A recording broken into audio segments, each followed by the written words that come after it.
and the Zodiacs took us on other adventures. We floated through eerie fog with magical lighting,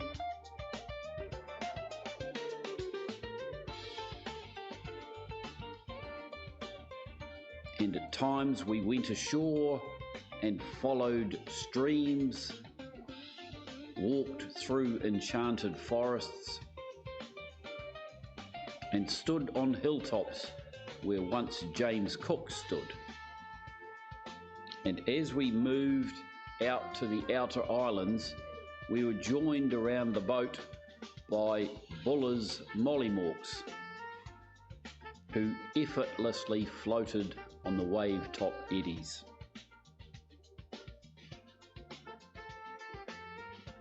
And when the sun dipped towards the horizon, the sunsets were just spectacular. Some of the group chartered a helicopter for an early morning departure to arrive at the top of Mount Pender.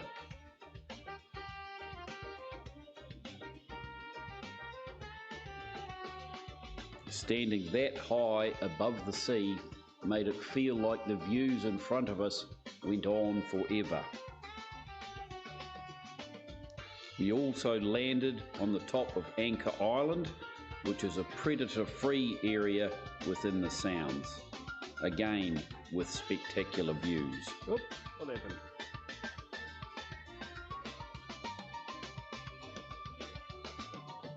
One of the best things on Flightless is just cruising in that magical playground.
The only problem with adventures such as this is that they come to an end.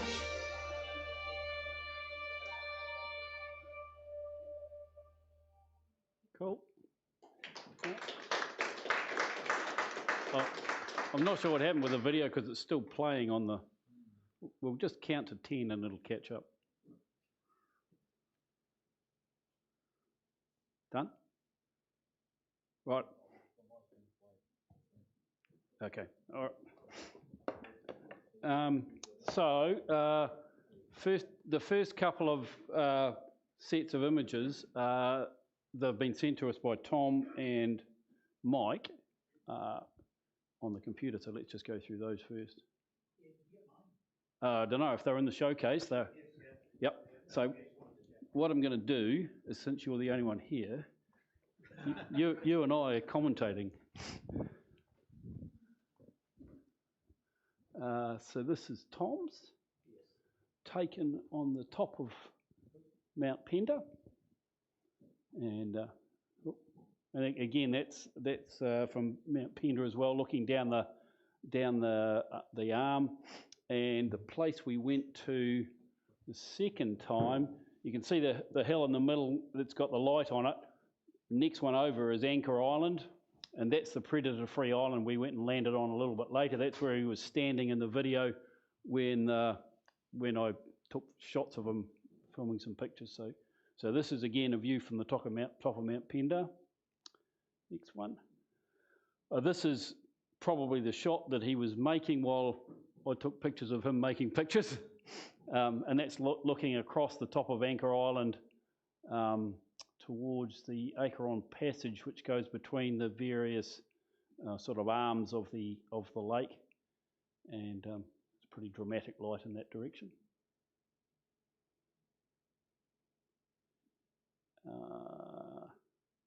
I don't know where that is. Any idea, Dave? Pass. Somewhere in the sound. Yeah, this was everywhere. Yeah. Just every time you went out on deck, it was another amazing sort of bit of stuff. So this is what he's got. And this was, I was on the kayak. Were you on the boat with them there when you stood on this rock? Yeah, so I can't remember the name of the river, but it was a little river came down. It was a big river came down. We got off the tenders and stood on the rock and spent about 20 minutes, half an hour photographing the river. I can't remember the name of the river, unfortunately. But you were in the kayak. It was hard work kayaking into, but really nice floating down. So. Yeah.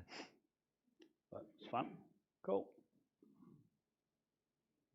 So that's Tom's, and he also basically said the same as Mike.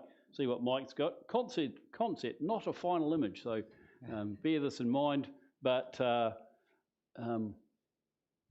that's what Tom said as well. So I've just found another commentator who can join in when she says things.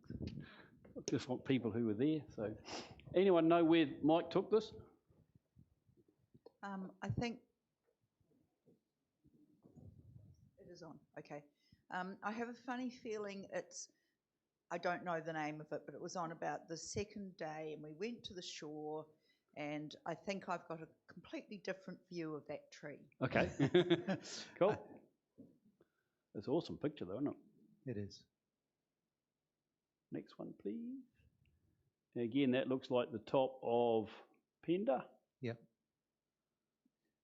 So I just remember whenever the sun was coming up and hitting the mountains, Mike was going, "Look at the sun! Look at the sun!" Yeah. So there's beautiful light coming through that morning. And one of the stuff, on the bit of the video that I took from on top of Penda, I don't know if anybody noticed, there's a little single figure that comes into a space. That was Mike standing here taking this. Yeah. This is the angle he was. It was a bit further down the hill. Cool. An albatross. I suspect that collectively, if we counted the number of photographs we took of the albatrosses, it would be in the hundreds of thousands.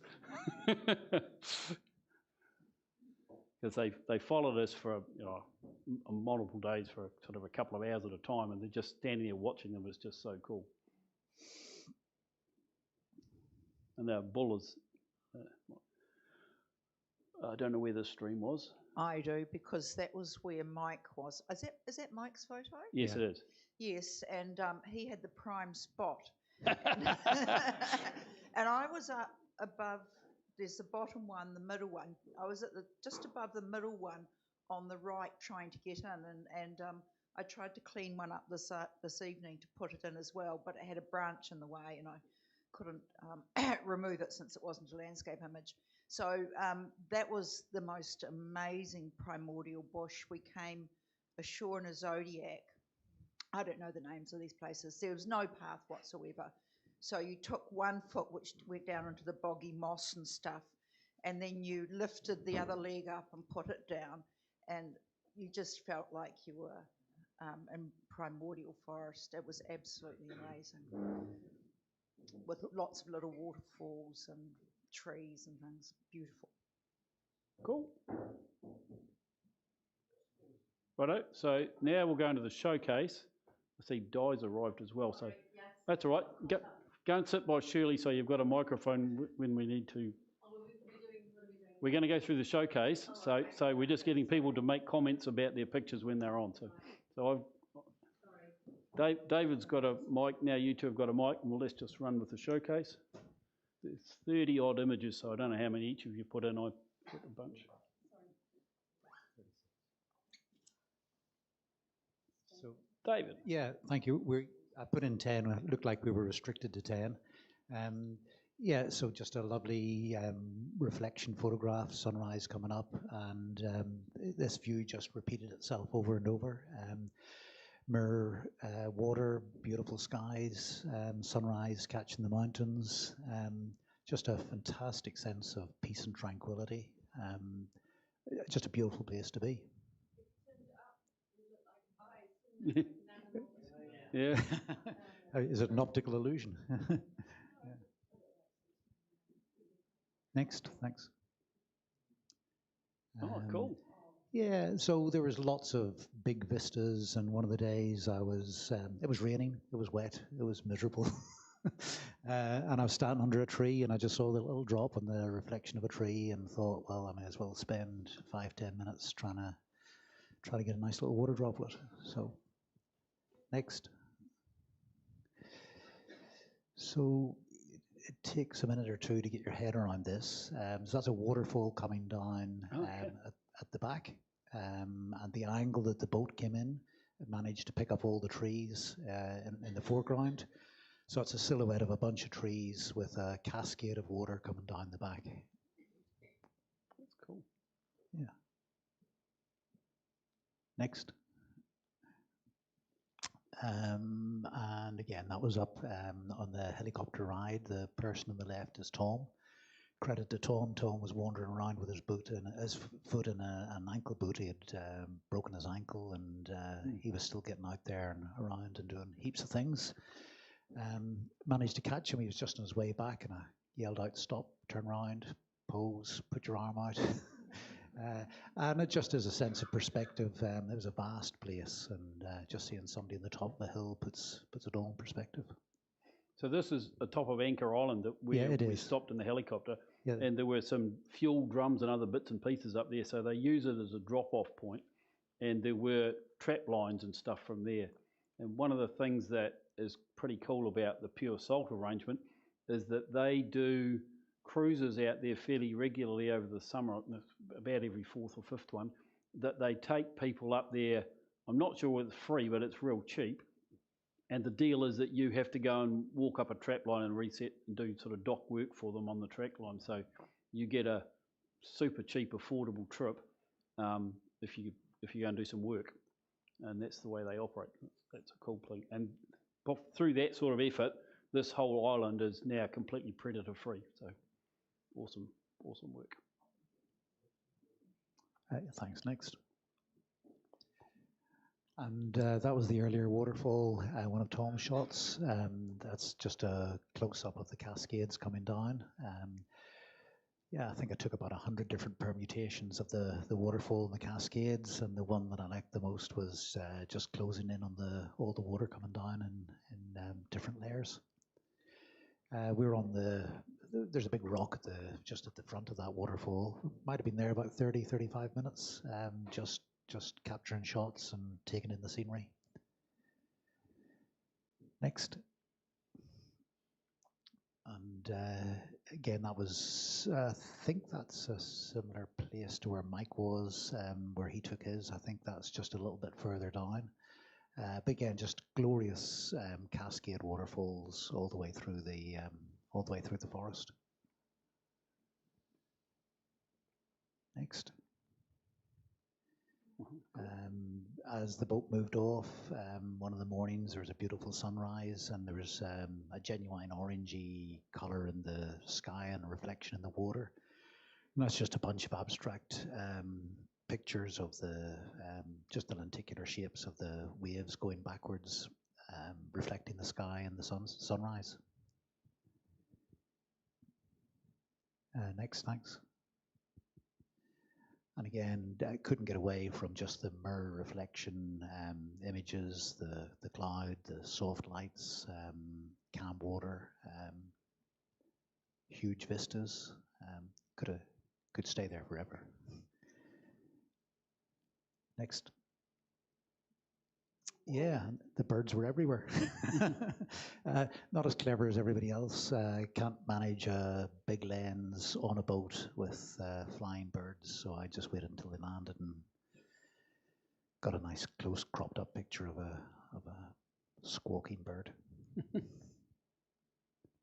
Next, thanks. And again, that's not far away from Mike's concept picture. We got off the boat and there's a lovely big canopy of a tree branch coming out over a bunch of rocks. I think we've all captured that in various forms. Yeah, that's my version. And just looking out into the distance, beautiful mist, and just the whole landscape was just full of beautiful recession plains. Next, thanks. And another, oh, sorry, Di. Hang on, is this on? Yeah, Yep. sorry. Well, I haven't edited this very well. Looks better on my screen.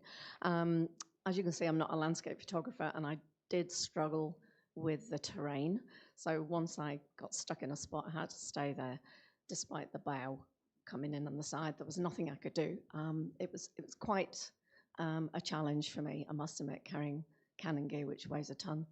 My editing leaves a lot to be desired, but anyway, that's my attempt. I explained that Mike picked the prime spot. Oh yeah, Mike had the prime spot and he wasn't moving. No, he wasn't moving. So I just had to, I was sitting under a giant fern at that time, like a little gremlin under a bush, and I didn't move. And you were right next to me, really, holding ferns back. So anyway, you do what you can. So that was, I'll have to re-edit that. Okay, next.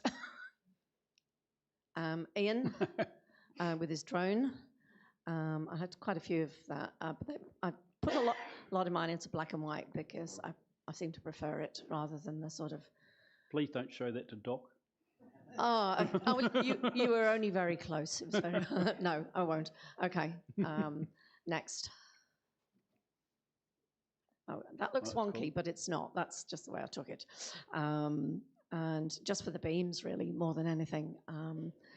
As I say, I tend to shoot on the run a little bit rather than set things up. So I'm not a very proficient landscape photographer. So anyway, I was happy with the beams. So next.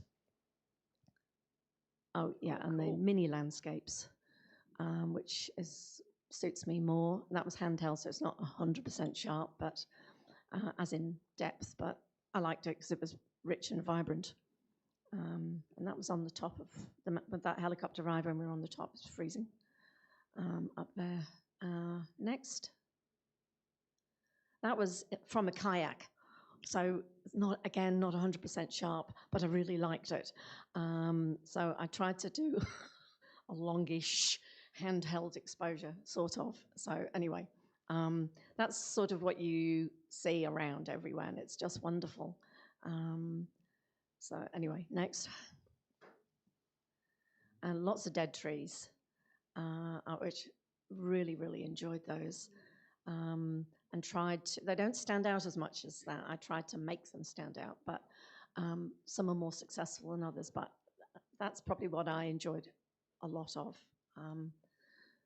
playing with those. So next. I've added a lot of grain to this because it was already grainy. So I thought, why not just go the whole hog?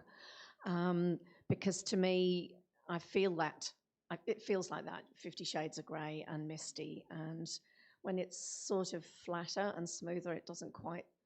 To me, this expresses the mist and the mood. So hence the editing style. Next. Oh, another one. Yes, and I cool. Increased the grain there and increased the blue in it because I can't stop playing, even if it's a landscape and you're not supposed to play. But I like playing. But it was just everywhere you looked.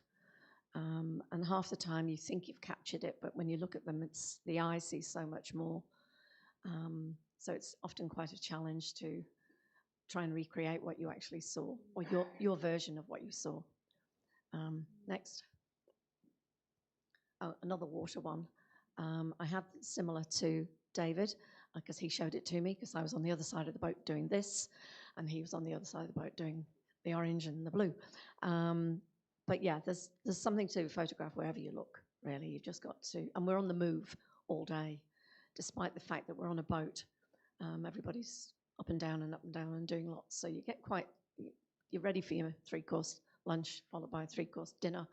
Because we actually, spend the time moving around. Next. That was from the helicopter on the way back.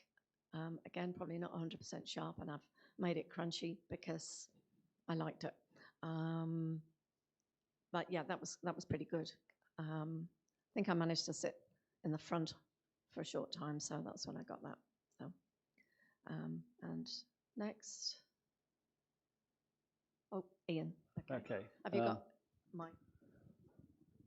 These are mine. I've already shown you the video, so we'll click it through relatively quicker. But this is a stream we kind of wandered up. I've got a couple of shots. I'm not sure whether they're in here, but I also took one standing in the middle of the stream with the rock as the centerpiece.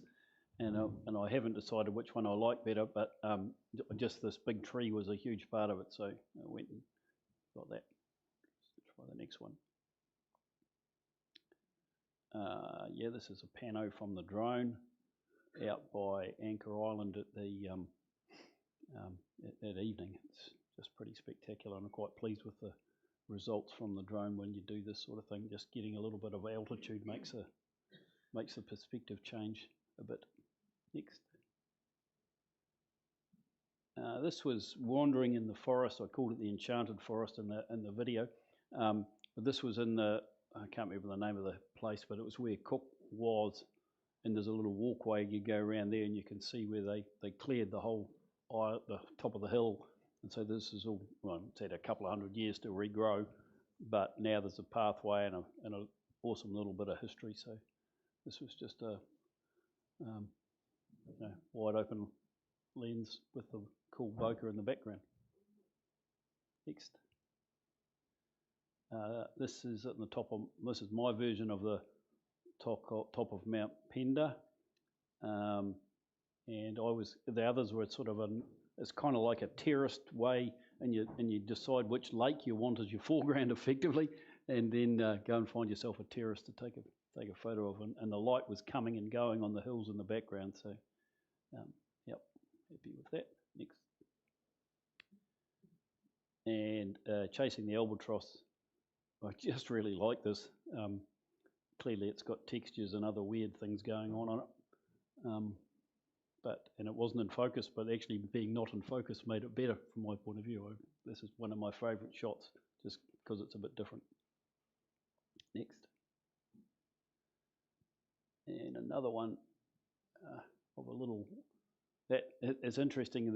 I'm not sure whether I've got it in here, but I've got one of just the island, and you can see that little beech tree in the sort of top part of the island part of it. It's about a foot tall, but it looks and feels like it could be a 30-foot beech tree, and you just don't know the scale of that kind of thing. So this shot that's got the whole thing in it does give you that perspective. Next. And this was just amazing. We were floating around on the Zodiacs, and the fog just came in, and we just got all these really cool sort of lighting effects, and that's the other guys in the other Zodiac and Flightless obviously in the distance, and so you're really close to the water, and just as little, it was pretty calm, but just little flat changes and things just created those amazing patterns. And again, this is one of my favourites from the whole trip. Next. And this is when I took the kayak up, right at the top, and you can see the water coming down, and there's a sort of a square blob in the middle. That's where Tom was standing and David was standing. There's a bunch of people taking pictures of the waterfall as I kayaked up. So I had my camera on with me, and I just held it as still as I could and tried a few shutter speeds as the stream's coming towards me, and got this blur effect that I'm pretty happy with. Something a bit different. Next. And this is again on top of another sort of looking at the little details in the sort of icy patches, and just a multi-exposure of some grasses. Again, an abstract pattern that I'm really pleased with. Next. Oh, this is the other one that I was talking about. So standing in the middle of the stream with the water. I haven't decided which one I like better, but they're both I'm happy with both of them. Next. Shirley. Right, well, mine are going to look very pedestrian. I haven't done the ones I'm playing with yet. This waterfall was on the last morning and the sun was just catching it. And of course, because the cruise was about photography, they were like, well, we can bring the boat in from here and then we can go past and then we can bring it back in from the other way so that you could take, I think I've got about 60 photos of this waterfall. Only 60? I think there'll be people with more than that. Next.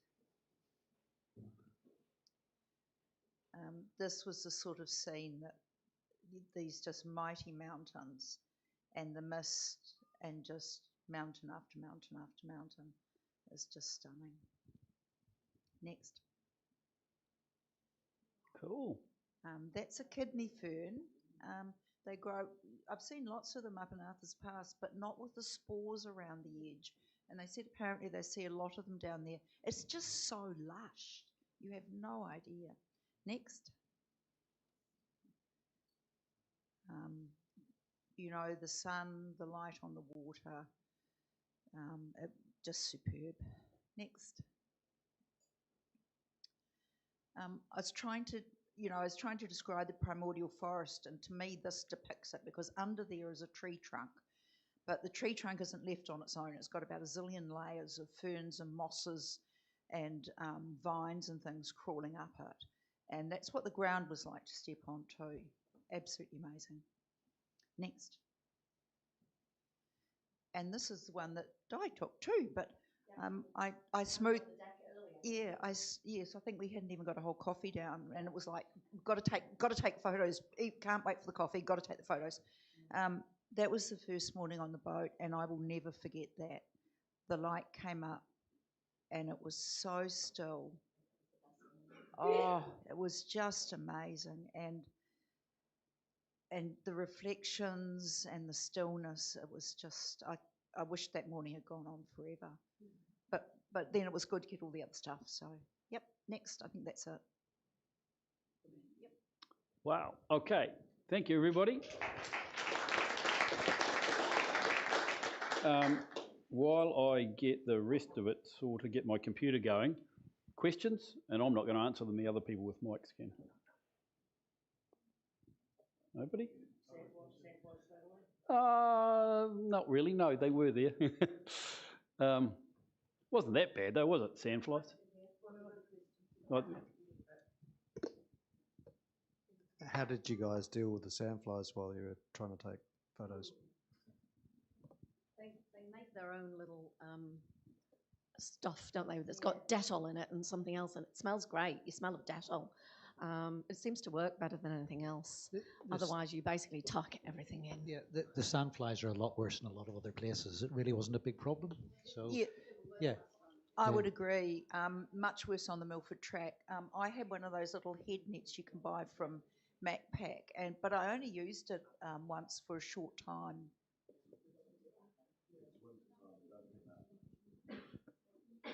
It's winter time. Sandflies don't come out in the winter time too much.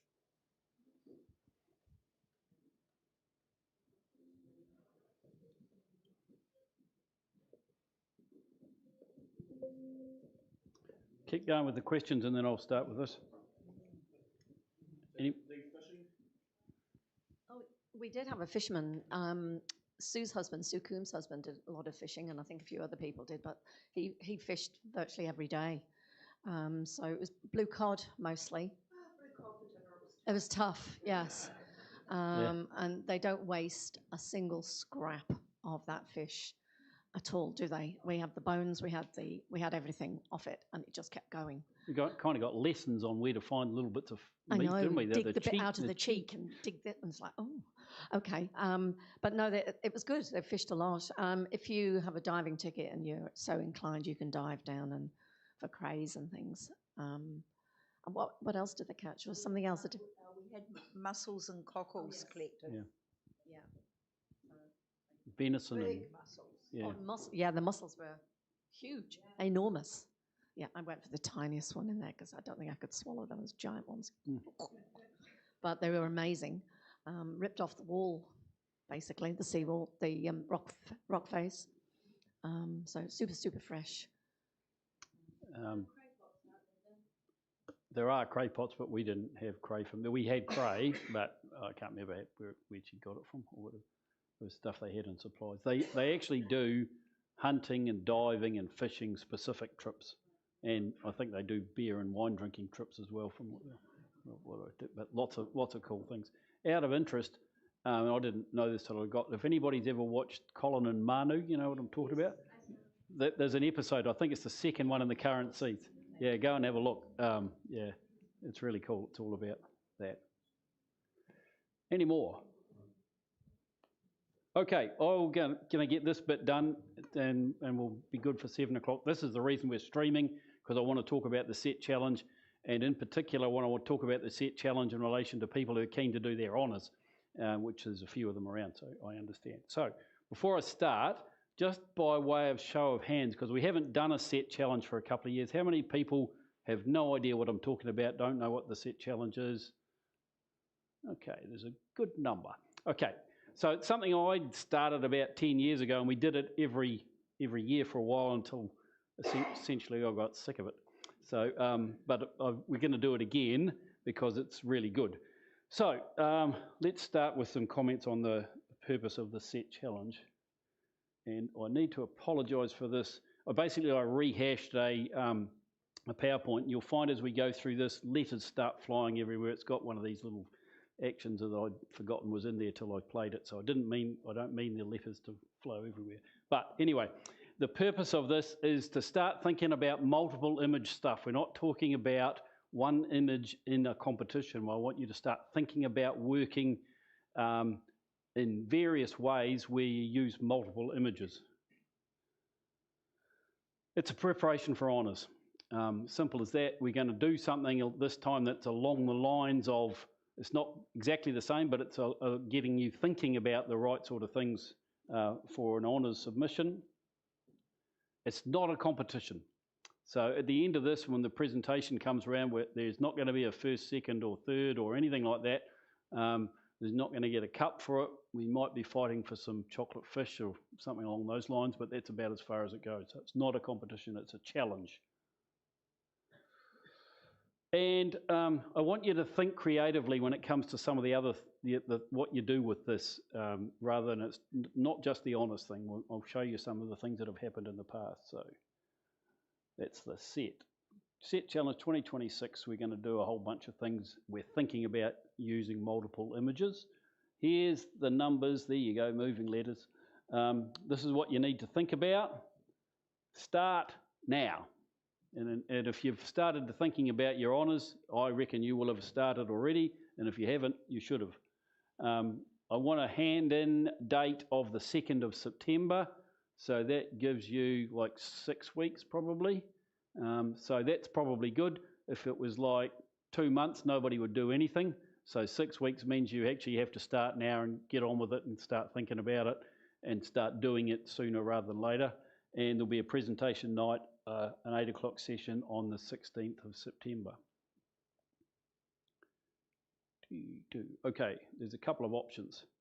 And some things to think about, really, is what we're looking at. Firstly, I want you to think about diversity. Now, diversity has been a bit of a catchphrase in honours for a while. I'm going to briefly talk about how that is changing, but I'm just going to talk about that. Diversity in itself is not going away, but the emphasis is going away. So just bear that in the back of your head. But what I want you to think about when it comes to your presentation for the honours-y side of it is I want you to think of 6 images. And I want you to create a set with 6 images, and I want you to think diversity, which we'll talk about later. It can be a PI or a print submission. If you do a print submission, you don't have to have them matted. You can just print them on A4 pages, go to photosynthesis, get them done that way. You can get 6x4s, whatever you like. So there's no, like I say, no rules about that. But if you're going to do a print presentation, you need to think about it in terms of a print presentation. As I'll talk about in a minute, you can also do a digital version of a print presentation if that's the way you want to think. I'll explain that a bit. And the other part of this competition, and this is what we've done in the past, we've had a sort of a specific to the year type of thing. And then we've had a kind of anything goes. I've called it Make It Happen here. So like anything you can do, I want you to make something with your images. And I'll just going to show you some options that have happened in here. These are just a bit of a collection I found of things that people have submitted in the past. Really, I just want you to think about presenting your photography in a different way than sticking it in a showcase or a competition or anything, or even holding it on your phone. I want you to make something. So here's some examples. This is at Alistair's place, and Alistair's made prints, framed prints, stuck them on his wall. Just out of interest, show of hands, how many people have prints of their own images on the wall of their own house? That's a good start. That should be everybody. That's a good start, though. This was a really cool set that made, this is Karen McConchie, I think, from memory. She had been wandering around in Europe looking at cathedrals and made this cathedral glass thing that was super cool, really good. That's something to remember. You don't see one of these very often. Does anybody know what it is for a start? John, are you going to tell us what it is? Just a little device where you unfold and you rip it back around. The Jacob's ladder. Jacob's ladder. It's a Jacob's ladder. So it's kind of cool. It climbs up and down, and John made one, which was awesome, and it had little flippy over bits of the kids playing football. It was really fun. Some people have just got prints printed on T-shirts, and that's a really good way to get your prints out there somewhere. Nelson's birthday cushion was made. That's pretty cool. That was only a couple of years ago when Nelson turned 70, Nelson also made a book, and I really highly recommend this when you go on trips and stuff. Put your pictures into a book. Take the time and effort to make them into a book, stick them on the coffee table, and when people ask you about the trip, just give them the book. Go through. So that's a cool thing to do with a book. So if you have a book you've made for something, though none of this stuff has to be made specifically. I'm really asking people to think about things that they've done in the past or they're thinking for someone else. If you want to put a book together in this time, well, that's fine. But if you've got something, just enter it and we'll just talk about it and bring it in. So that's a possibility, a book of a trip. Here's another possibility. This is Anne Yuan's. She made a book of her previous competition entries. That was in 2023. So, that's a cool thing to do as well. I know Diana's done books yearly, and Joe does them as well of the images that she's been successful in each year. That's a cool thing to do. Ellen made a calendar. This is Ellen Moore's calendar for 23. Again, most of these are 23, just the way it worked out. So calendars are good things to do with your images. There's plenty of templates around, plenty of ways you can do calendars. Make a habit of it, doing it. Do one every year. Heidi made these basically on a card back thing, weren't they? They hang up on the wall. That's something as simple as that. Tells a story, sits together, it's multiple images, and kind of works. Wood blocks they were. And now for something completely different that you won't see anywhere else. Does anybody remember this thing? Stuart made this thing. It's just incredible. He's made a cube, and there is Orotone prints, which is gold-back prints, and he put it together as a cube, and that base that it's on kind of rotates, so the gold clutches different things. I suggest that nobody's likely to get one of these together in the next couple of weeks, so don't try, but we get Stuart to show us again. It's just amazing. Something simpler and more achievable is a cup. You can find plenty of ways to make cups. Okay. So the crux of that, and that's a random collection of things that have been in the past, but make something, turn it into something, make it of something, and if you've done it already, this is probably where we're looking now, bring it along, enter it in, and we'll talk about it, and hopefully that'll encourage some other people to have a go at it, take it in their own direction, and next year you'll have a bunch of cool new things to do, and in the meantime, a whole bunch of pictures that have been otherwise hiding on your computer will have turned into something. Right, here's the bit we're actually talking about. The set challenge when it relates to honours set 4, 6, images, PI or print, what I want you to do is to submit, and the competition will be set up. It's going to have 7 entries. So you're going to submit 6 individual images and 1 layout slide. Okay, so you're going to have to think about a layout slide because that's a requirement in the PSNZ Honours entry as well, and a layout slide. So we can talk about how we do that at another time, but that's what I want you to think about. But if you do it as a print layout, I want you to do it differently from a projected image layout. So I want you to either, if you do a print set, I want you to tell us how we need to see this print set to put together.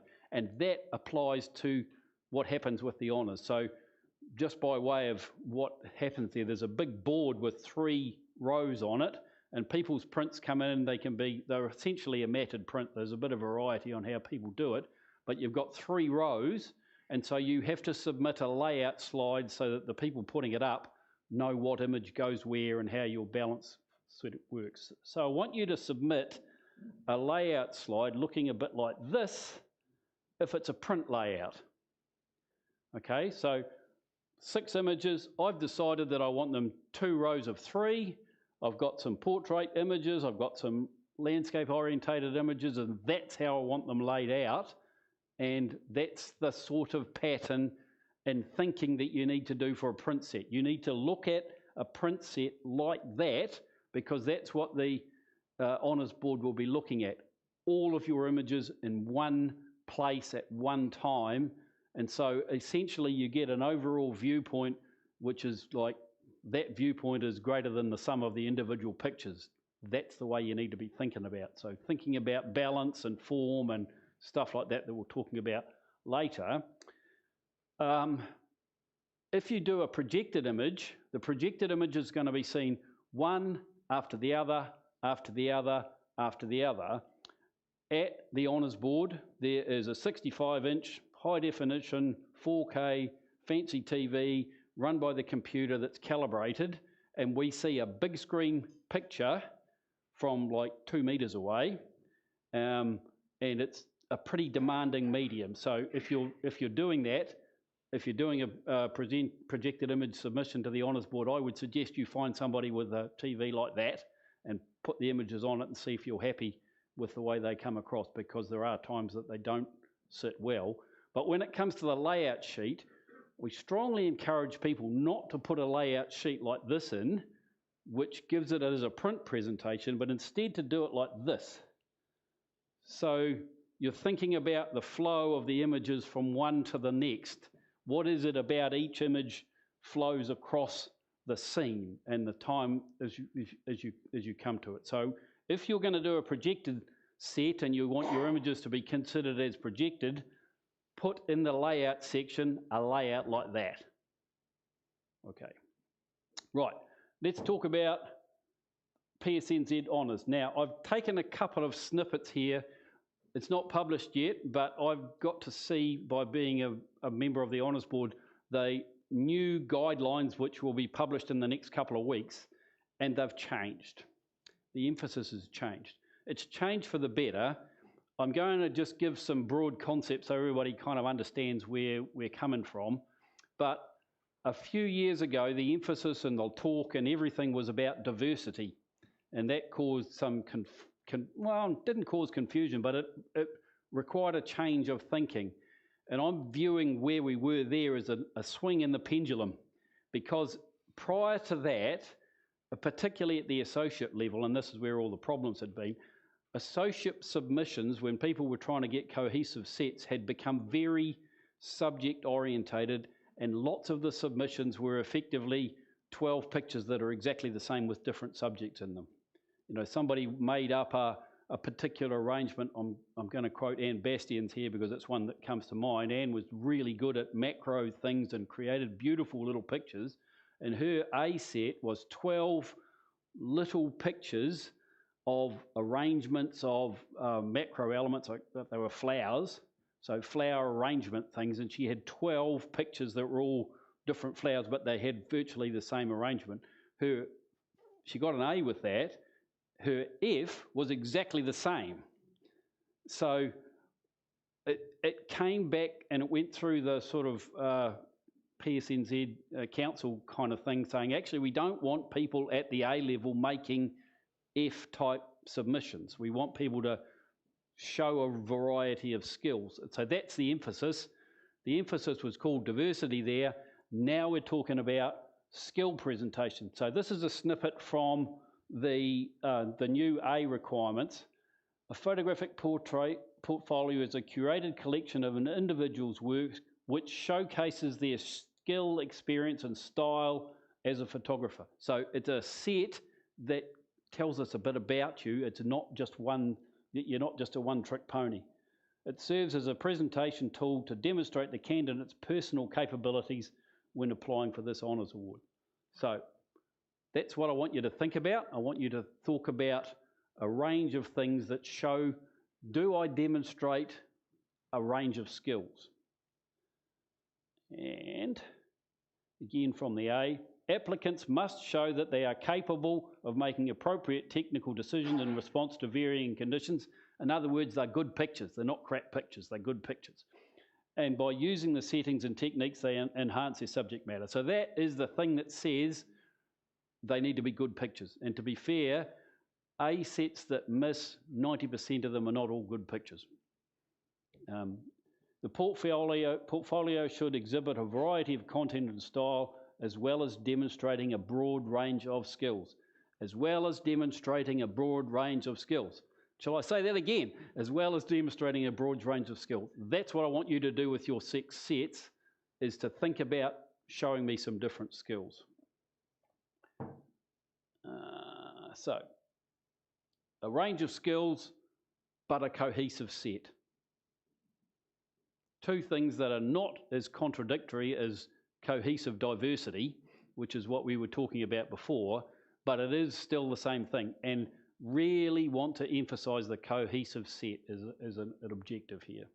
So let's just have a look at some examples. I've just pulled some examples out of my files just to see what kind of sorts. Let's say we thought about some image sets of 6 that were talking about, say, portraits or about people, about landscapes, more specifically about place. I've got a set of shape, which could be about form, texture or light. So some sets that hold things together. So let's start with portraits and people. It could be a full kind of close-in, intense, here it is, person. That's one style of portrait. Or it could be an environmental portrait that's broader, shows place, and a feeling from the people rather than a specific of Chris's face in this situation. It might be people in action. This is still a people picture. It might be more than one person.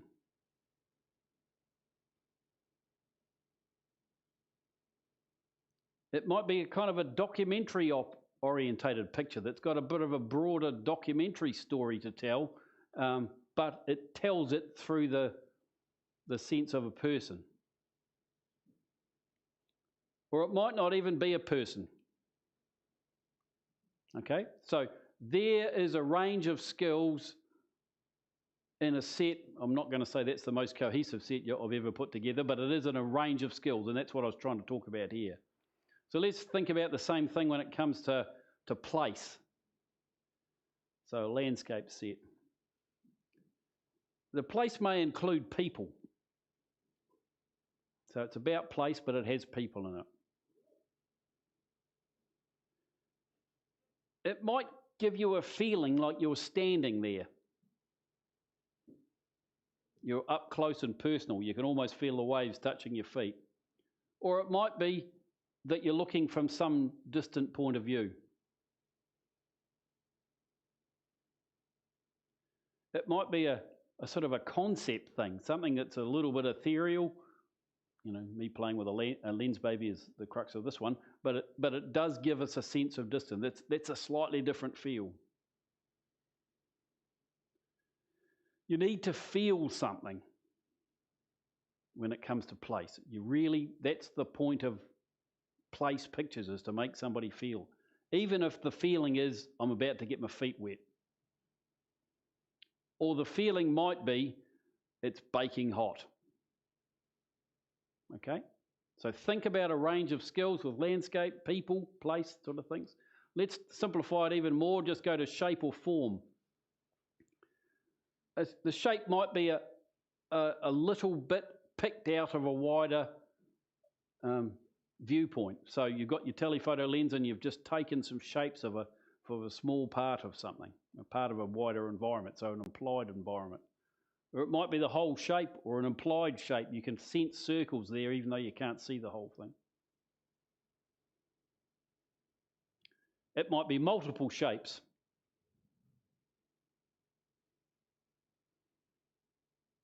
This is even more an implied shape. By only seeing that little bit of a piece there, we absolutely know that that's a wheel, don't we? Kind of implied shape. It could be a shape within a broader landscape setting. And she didn't fall over and didn't get wet. And it might be just an abstract shape. Or it might be a literal shape, slightly exaggerated. Bunch of things you can think about if you decide shape and form is your thing that's going to give you cohesiveness. And a range of skills that can be presented within that shape thinking. Let's have a look at texture and light. The light may be just defining edge details but hiding most of the detail.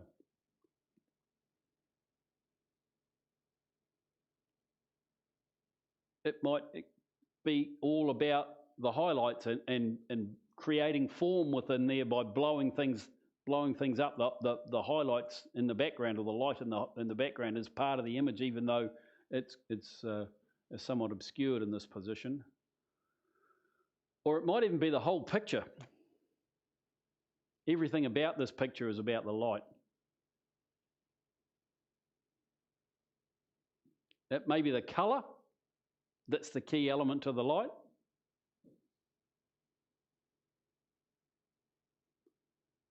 Or it might be, again, an abstract, unrealistic interpretation that is about colour. Or the key may just be the soft warmth of the colour in the background and a contrast with the red and the blue.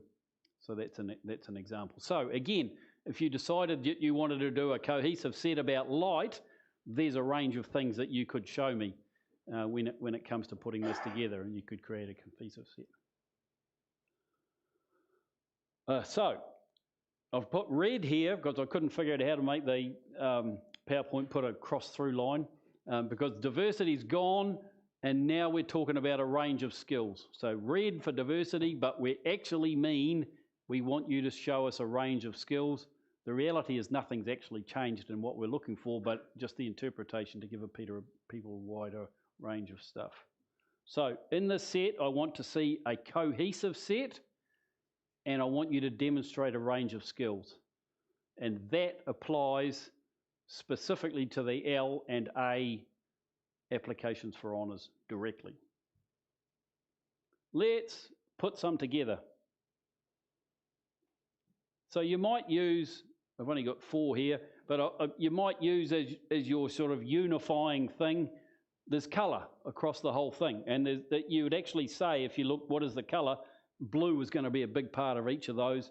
And as you flow across the set, there's elements of red coming in. And blue and red, wow, that's interesting. They complement each other pretty well as well. So it might be colour that you use. Blue with a splash of red. It might be crop. Now, this is something I'm going to strongly suggest for projected images. So I want you to imagine that you are looking at the 65-inch TV and it's got a 3x2 crop picture in it, and it's a standard picture, and if everybody in their entire set has got a 3x2 crop in, as you go from one picture to the next, there is no change of shape, no change of size. One picture just blends into the next. by just constraining yourself to one crop aspect, you have created some cohesiveness for the presentation simply by doing that. And sometimes having a constraint applied upon you, even if you take it yourself, there's no rules that says you have to do that, it actually makes it easier to put it together, pushes you in a direction that it's really useful to go. I'm not saying you have to, but I'm saying that's a really easy way to get cohesiveness.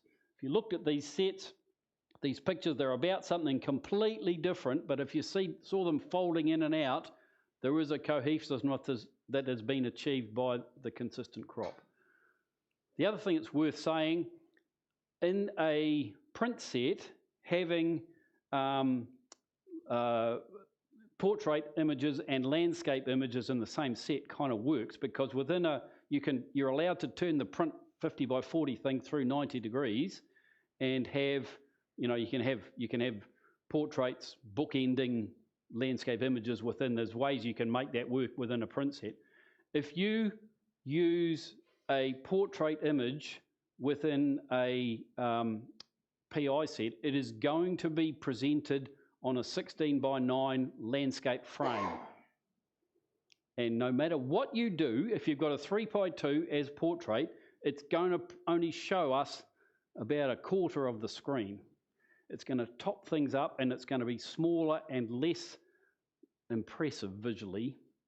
So I'm not saying don't, but think about it. Could be the subject matter, which gives you some cohesiveness. And if I was going to make these as a set, they're all some stuff walking around in Southeast Asia. I could make the black and white conversions and the tonings and stuff exactly the same. And as soon as you start doing that, as soon as you start pointing things together, that's the thing we're thinking about. Anybody got any other thoughts or ideas? We've got time for a couple of questions now. You can. It's something that people said, no, don't do that, but there's plenty of successful sets. Penny's is a really good example that had black and white and colour in it, and ability to handle that is not a problem. It is going to make it's like you've just taken a level of cohesiveness and thrown it out. You're allowed to, but you're going to have to do something else as a compromise to bring that cohesiveness back in. Penny? I had a question about fellowship. Yep. So you said that the most applies to the L and the A. Yep. What's the particular difference when it comes to fellowship? We'll talk about this when we're specifically talking about the about sets, honours, if you like. But I'm going to quickly say that a fellowship is a thesis-like presentation. So it hones down onto very specific details, and you're going to have to present 18 pictures. One of the challenges with a fellowship is to present 18 highly specialised pictures of a highly specific thesis-like things and not make it boring.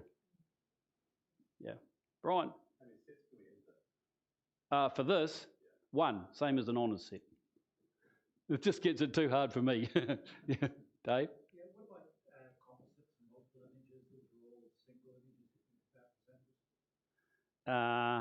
If it's one picture, and if you want to make a composite picture, that's totally kosher. And if somebody, I've not seen it, but if somebody wanted to make a set of, there are triptychs actually. I have seen triptychs in honours sets, but a triptych presented as a picture is completely fine. If you wanted to do that within a cohesive set, you're going to need to figure out a way of balancing that somewhere. Yeah, they were all composites. Yeah, but Karen Lawton's picture that we had here a couple of years ago, when everybody remember the little dog? She had two images within that A set that were triptychs, so that's totally fine.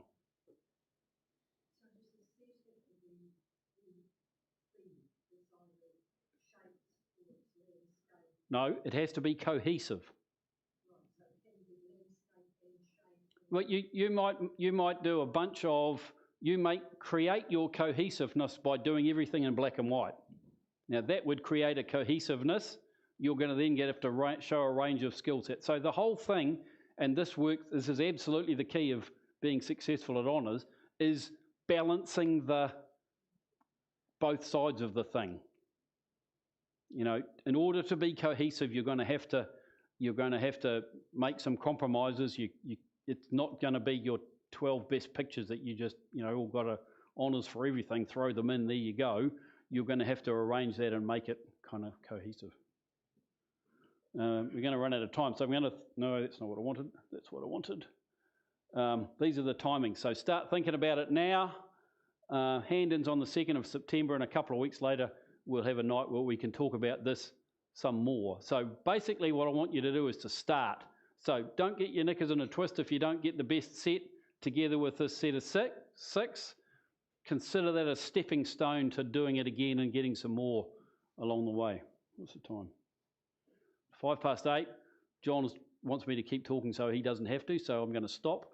So he does have to. So quick cup of tea, and we will be back at 8:10.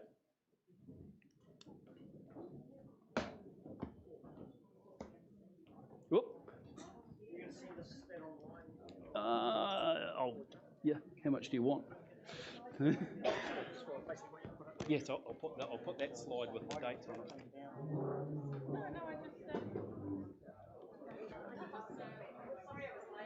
No, that's all right. It was just, yeah.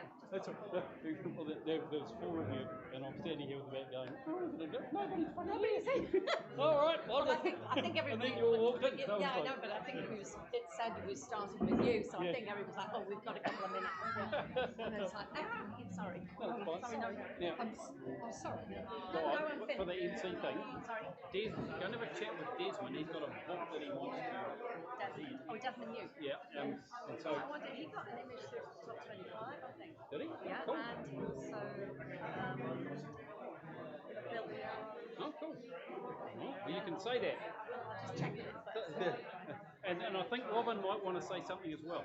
Okay, so Desmond, Robin. Just talk to them. Yeah. Yes, sorry. Yeah. So the set can be portrait with a shape, with a landscape, as long as it's cohesive. Yes, it can. Right. The other thing is, for honours, do you have to, I understood you had to have sort of a diversity of things like macro. No, you definitely don't have to do that. You have to show a range of skills and a range of different things. If that means you decide to do a macro landscape and a this and that, then that achieves the aim. But that's not there is no sort of, this is the way.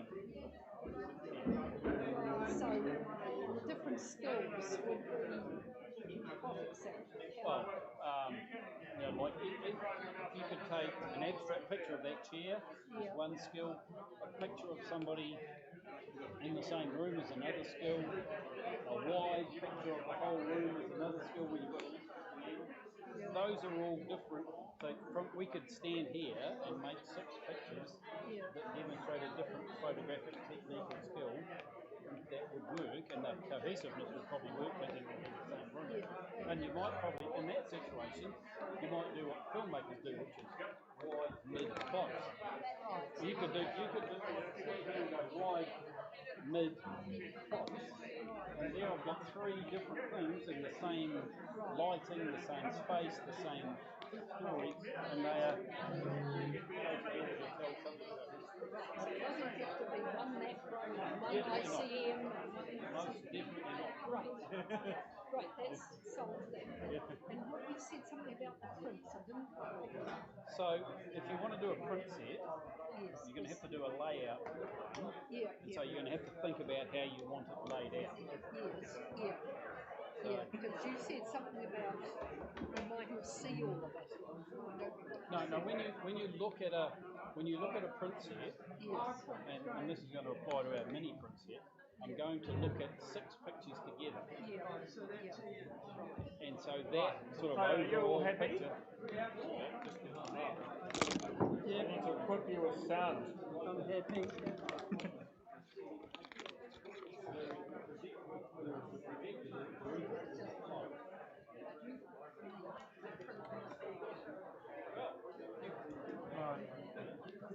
chuck your ears on, and then you're all good to go. Yeah, I have my hearing aid issues here, so if Oh, yep. if you can guide me. Watch them there, yep. Is that on No, there? that's all good on that side. And it looks, that one there. Over there. There we go. It saves it. Okay. Connecting it. And that's actually going if you speak. Hello? Yeah. It's working. And then that's me.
Um, Good evening, everyone. Please take your seats. Hello.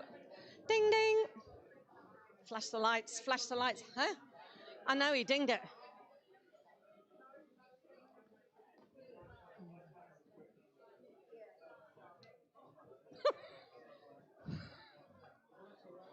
Who else needed to? Hello. Oh, can we start, please? Take your seats. Thank you. Thank you for coming, and that was a great presentation, Ian, wherever you've gone. So I hope that's as clear as mud for everybody. It's still tricky doing a cohesive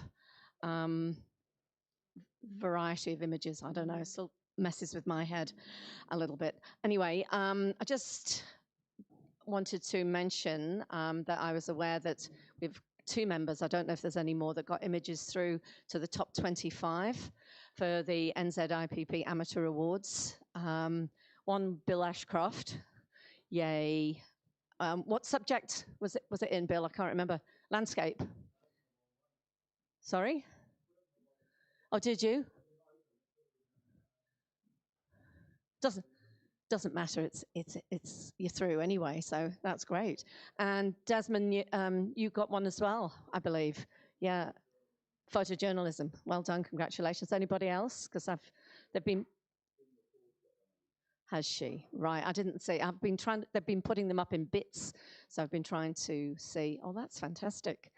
Well, we shall watch with great interest to see if we can get any club members make the top 10. That would be great. Tonight we've got John Suckling, who's our judge for the digital competition, which is number 6, I believe. And he would like to introduce himself. So I will hand over to John, and please enjoy the images.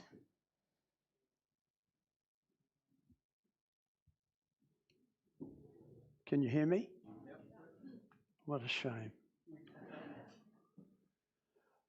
If I can have that little bit of light, Dennis, just... Do you want some light this end? Just from this end, yeah. Thanks. I was asked for a bio, and I don't particularly... That was good. Yeah, yep, great, thank you.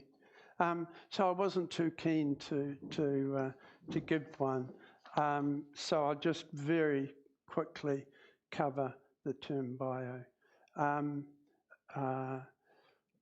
So I've used a camera practically all my adult life, but at first it was only for family shots and things like that.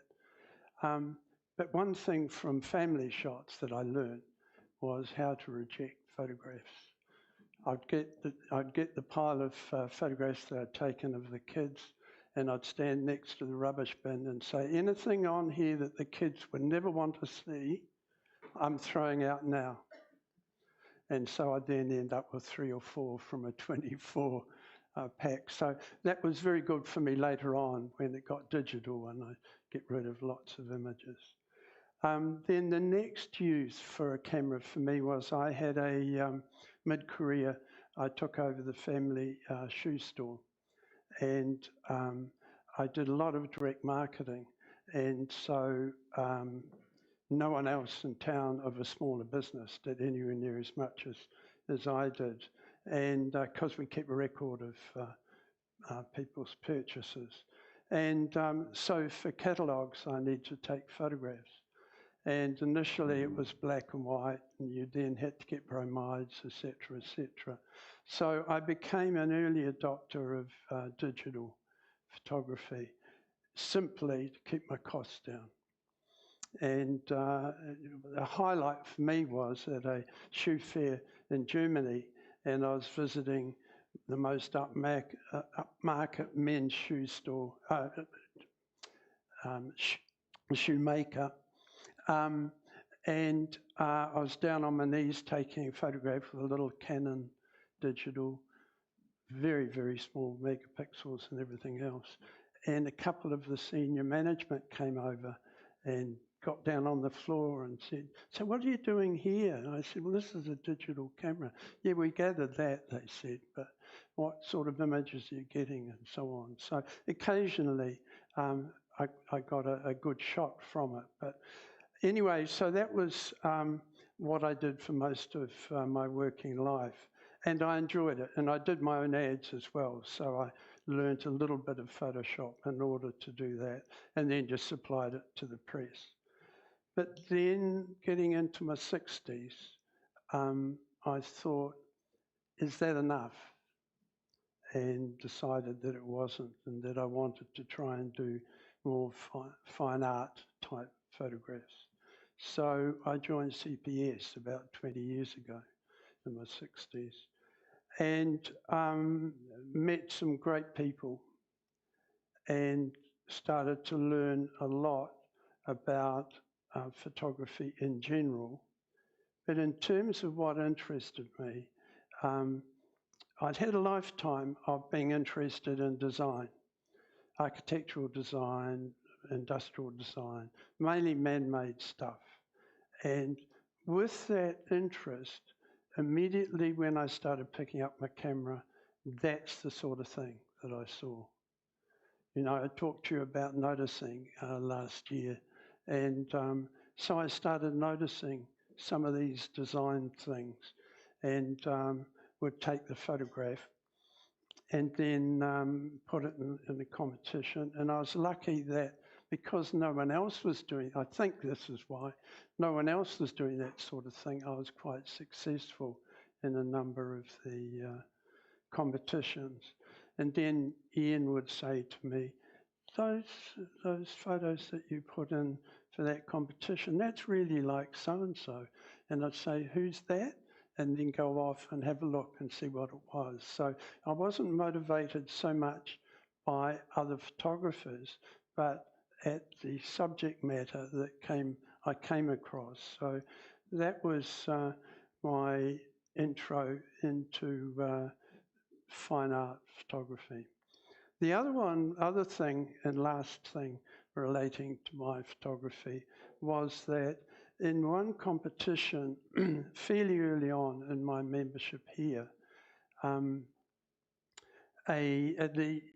one of our competitions was judged by Beaumont. What was his first name?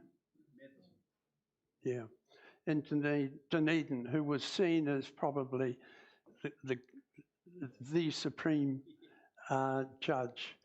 And he had the cheek to say that in this particular competition he was judging, that it wasn't up to the usual CPS standard of composition.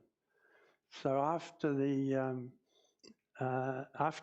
session of judging he did, I went and spoke to Ian, to 2 or 3 other members, and I said, we have a project.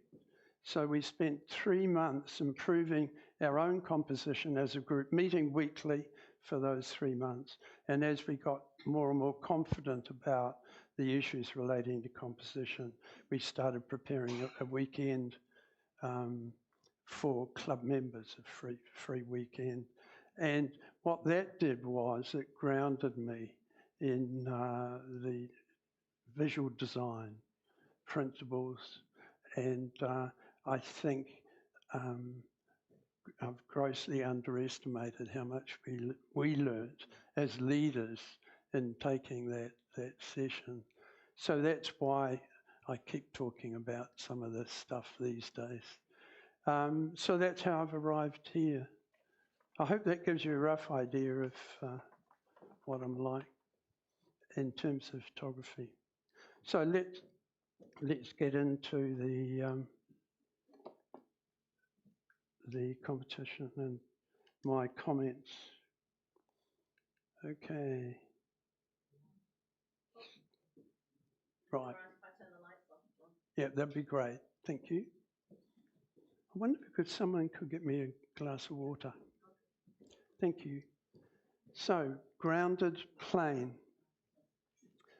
So, looking at this, we can all see that the plane is really squeezed into the frame of the image. The tail out the back, out here. This only just in here, and the wing only just in there. And again, this is so close to the boundary. And also, this has a huge predominance there. So it's a bit hard to see what the real point of the image is. So I just suggest that if the author is interested in planes, the great thing about planes is that they can be incredibly graceful. And so it could be something that they could explore, but don't squeeze it into a very small area here. And also, you've heard me speak before about that you should be a photograph about something rather than of something. And so the author here needs to think a little bit more. What is it about this image that I'm going to take of an aeroplane? It's in a mug. It's Great. cold water. Great, thank you. Tap water, I should say.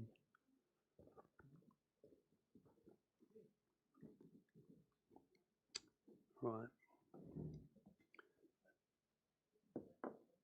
I'm quite reasonably happy about what I'm going to say, but I'm very nervous in trying to articulate it.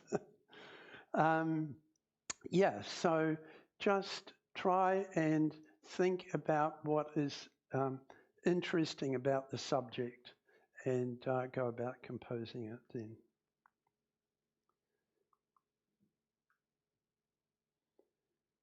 Multifaceted.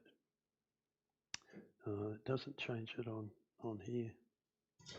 So I'll use arrows. You should do.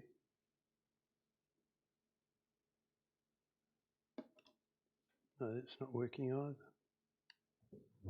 It was just the arrow there, wasn't it?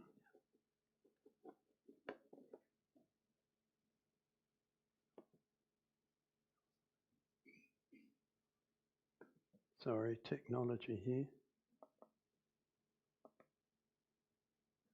Yep, great. Multifaceted, yeah. So good on you for having a go at multiple exposure, but unfortunately this one is too busy. And I think the main reason for that is that it's all monochrome. And so there's nothing dominating and being the main thing which the rest of the story can talk towards. So what I'd suggest is, I'm really pleased you've had a go at doing multiple images, but you just need to do a little bit more homework on white balance, because when you use different white balance for different layers, you get all kinds of different color effects. And the good and exciting thing I find about that is that you're not quite sure how those colors, what colors are going to come up and how they will mix. So it is a really exciting thing to do. So I suggest you just swat up a little bit on that, talk to someone who does it, or go on video. There's plenty of video on it online, and see how that goes.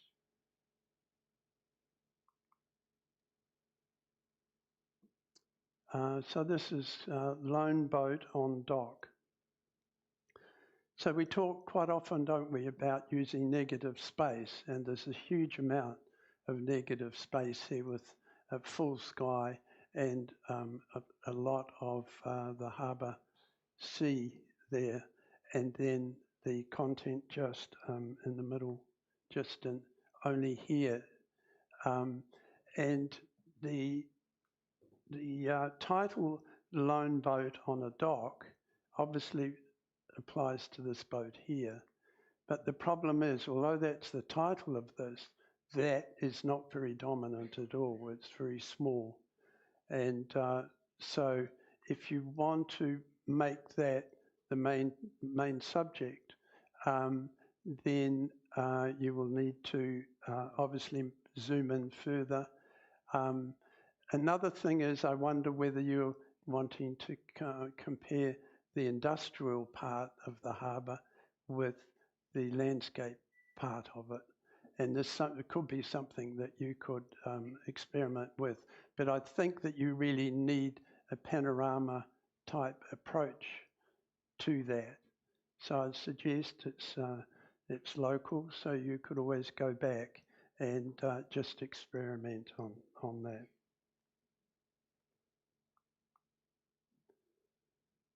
Okay, this one again, as I've talked about in the past, about it being not just a photograph of something, but about something. In other words, it should have a story, and you should be able to narrow down on the main thing in the image. In this case, this is a main thing, that's a main thing, but there's no single main thing there.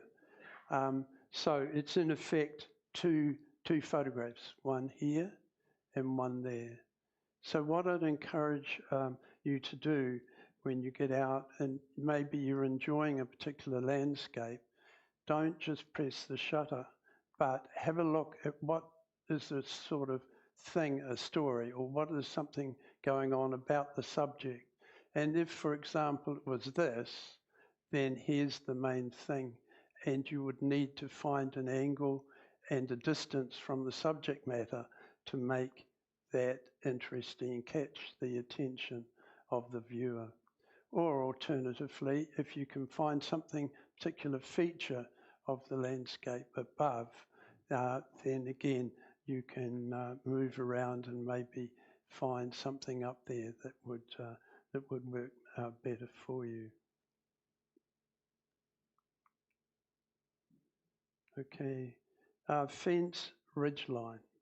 So the author sees this as the main thing here, and I would agree and find it quite reasonably attractive the way the light's catching that and the blurred foreground here. For me, the problem is that this ridge line sort of should parallel up here, or at least not, it needs to be reasonably synchronized. So if the author got an appropriate angle here so that this V matched that V, it would work extremely well, I think. But given that hasn't happened, then I think remove that distraction. As I said in other talks, when you have things that detract from the main thing, crop them out. And so I would crop it across here. I haven't done it, so I don't know how it would look, but that's what I would try, so that you don't have this fighting with this. And it would still have a nice contrast of the blue here with the warm colours here. And I personally like this blurred, so it's just you don't look in detail at the foreground.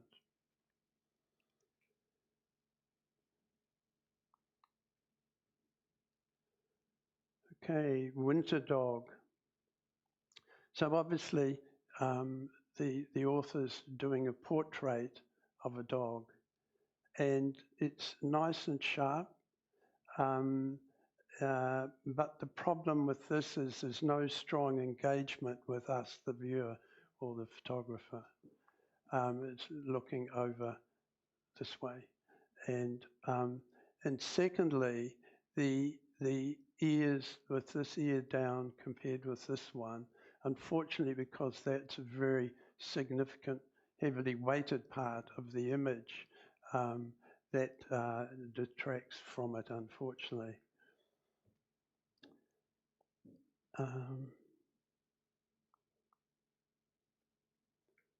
Okay, electrified. So there's a good use of black background here, because it then, of course, lets the highlights stand out very bright. And they do stand out well. And it's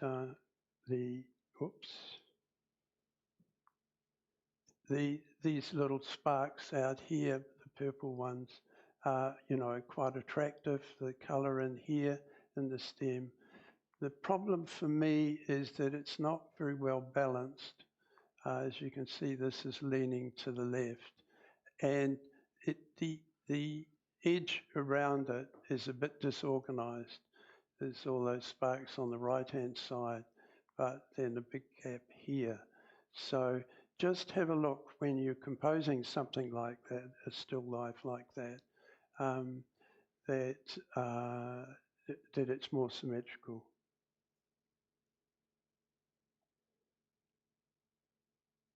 Okay. So this is rose pollen and petals. So it's very pleasant colours in the petals and pollen. And then the pollen, oops, sorry, I've gone and hit the wrong button.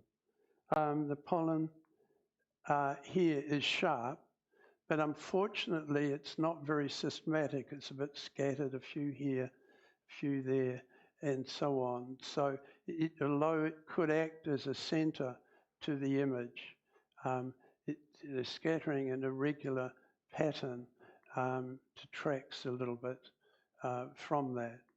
Also, there's not a lot of uniformity or pleasing pattern to the petals here, which is a shame because, as I say, it's lovely colouring there.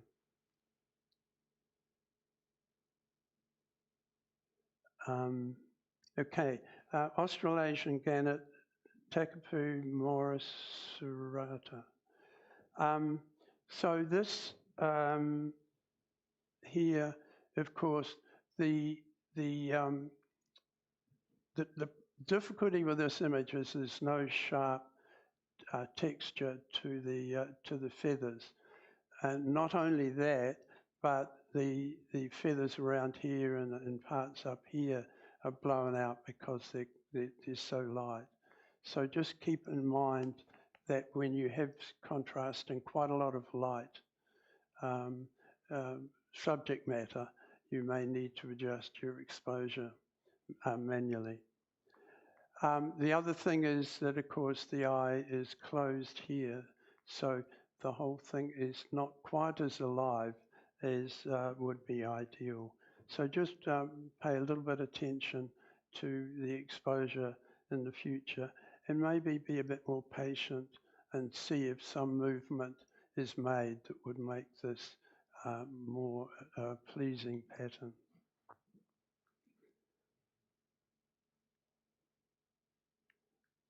Okay. Right, Austral.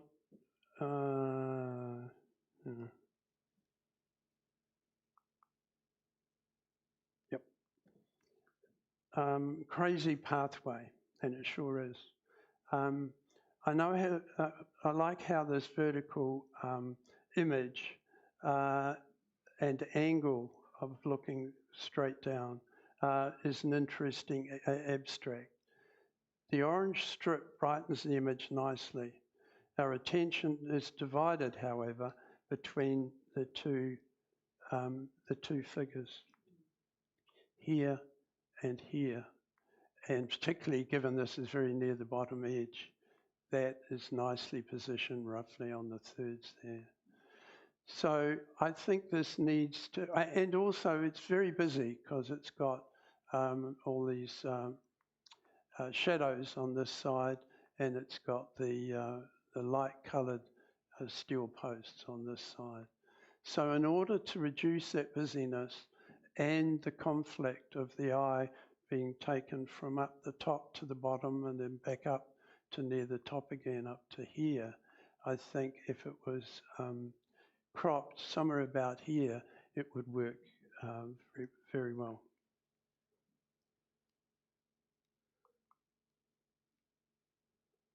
Okay, Singapore skyscraper. The building's really well captured and a sharp and an interesting camera level has been taken, giving your attention going up on the left-hand side and then going up on the right-hand side. The problem is the eye keeps jumping between the left and right side. So for me, I would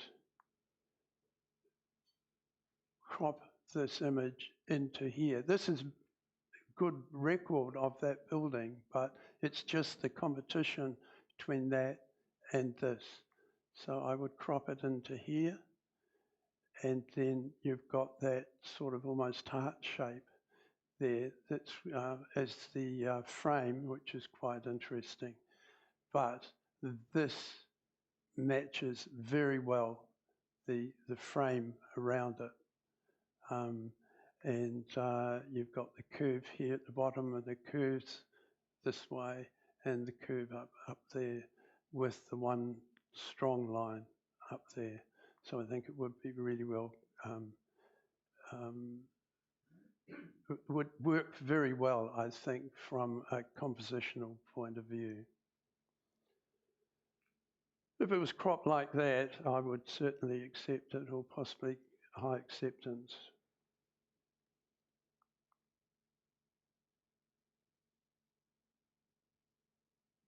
Best friends. I'm going to have another sip.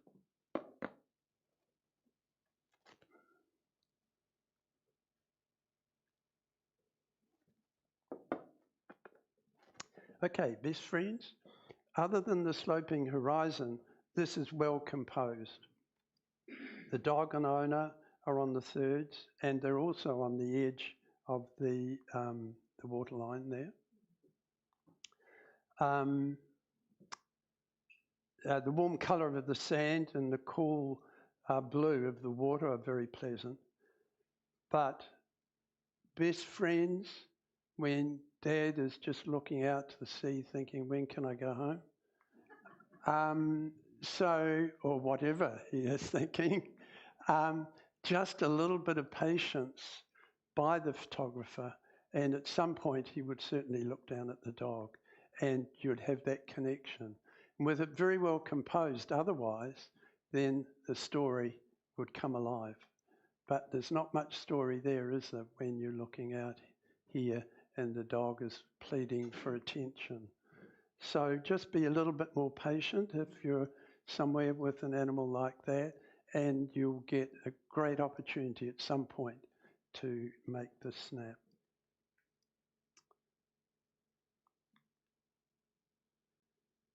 Fun time. So this is a delightful family photo. The fun of the child that the child is experiencing with the spraying water is well captured. It shows delight in the child's face and excitement with the arms spread. I mean, you can't have a better body language to say this is fantastic, Mum or Dad. But the problem is that it's not sharp enough, and I say that very reluctantly because, as you know, the design of an image, I think, is so important. But the other thing is, for a fine art photo rather than a family shot, these tend to dominate too much, as well as it not being sharp enough. So, but I just love it as a family shot.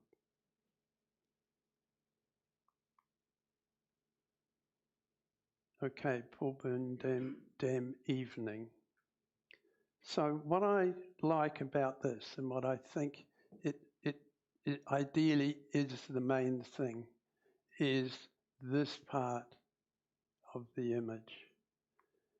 That's somehow, for me, not an expert by any means at staying in rugged environments and so on, but it seems to fit well all the rock that it's around it and the rock up there and so on. It's not too scruffy, and nor is it too flash. So it's very consistent with what I think of that area. So for me, always looking when you're designing and crafting the image, what enhances the main thing and what detracts from it. This, taking up more than a third of the photograph, does nothing to enhance that part, in my view, or very little. It's very consistent with the area and is interesting an account of the whole thing, but to make this louder the voice of this image here louder, I would crop that bottom off there, and then possibly a little bit of the top in order to make this more of a panorama, so that it would work well. And I certainly would accept it if it had come that way.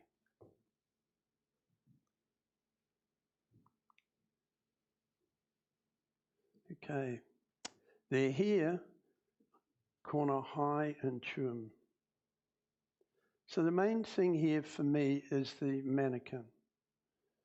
The face is well captured, both in tone and the demeanour of the whole model that is there.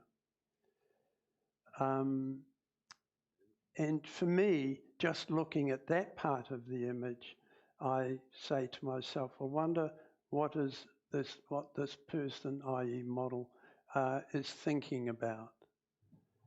And for me, I would be very surprised that a model somewhere in town would be thinking, I need to get to the corner of High and Tuam Street. There's not enough in the image to suggest that that would be a really interesting place to be if you're a model. By that I mean a notional person.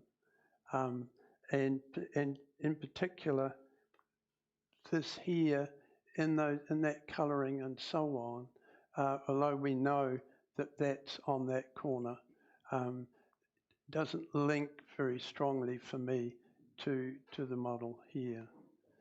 So I like that the photographer was trying to come up with something that is different and trying to imagine a story that could relate to this. But I just think that the story isn't the one that, there's not enough clues as to what the story is there.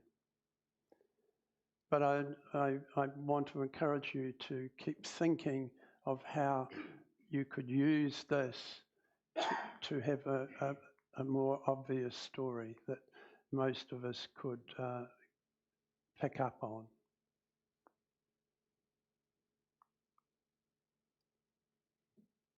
Hanging around. My problem with this is she's only just hanging. She looks uncomfortable, and it's difficult to see the link between her and the environment there. Certainly, grace and beauty can go with coarser things like industrial situations like that. I understand trying to work with those two things, but she's just not relaxed, and I'm not sure. I mean, this sounds cheeky, but it would work if there was some animal down here that she was trying to get clear of, but there ain't. So I think that the photographer just needs to step back a bit and think, now what will work a little bit where the person is relaxed and keen to be photographed. So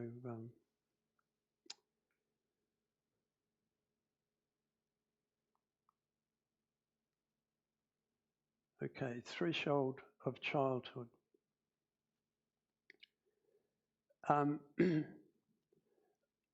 I envisage something here which means that it's connected with me. I have a feeling about it. And of course, this may not be true at all, but it works for me to make it an interesting image. I envisage that a group of adults with their kids are somewhere downtown, and the kids are being a pain in the butt, and the parents say, here's some chips or whatever it is in that bag, go and sit over there for a while and give us a bit of peace. And of course, it comes through to me looking at their faces here that they don't think it's a very good idea, but they've complied so long anyway, so far they've complied. And so that varying attitude of those kids shows through very, very well. The photographers captured that very well. And so it's a nice little story there. And you wonder how much longer they're going to tolerate staying there, squeezed into a tight space. And then from a crafting the image point of view, having very neutral pavers in the front here and a large door behind them helps emphasize the fact that they are reasonably young and that they're squeezed into a small space. So I think both of those things work extremely well together.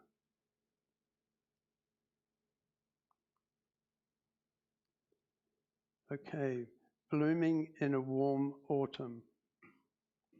Autumn can get messy, and I'm not an expert at all on photographing plants and so on, but this captures that feeling where the leaves are all browning here and around here and down here.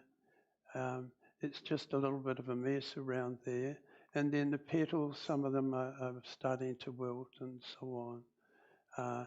The centre bit, though, is still reasonably intact. So I think the feeling of autumn, photographing that in autumn,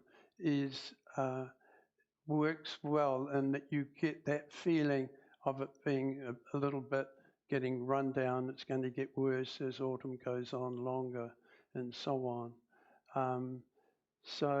And also we know that nature is not always beautiful, but it can be interesting with looking at those details.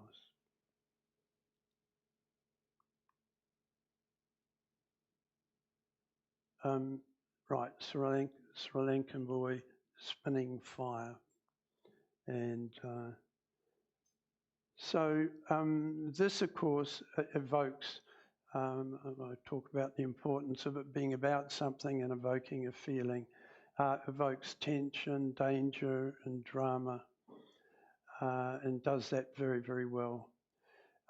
Part of that, first of all, it's extremely good camera angle for it, so that the camera is about this level, so you're getting a good view, and you can just see the eye of the boy there, and the connection between that and looking up at what spins up here, and the separation between the flames around the boy and that up there with very strong body shape here, firmly based on the ground, and then the legs that are up here and doing the spinning.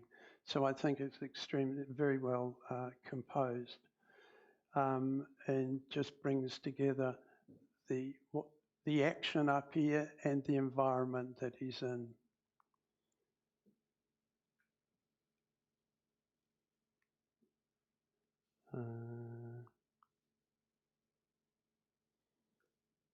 Right. So this, of course, is a very good capture of a fast-moving subject. It's very, very well balanced visually. You have the head and torso here, close, almost leaning against the edge here, and then the legs coming through to the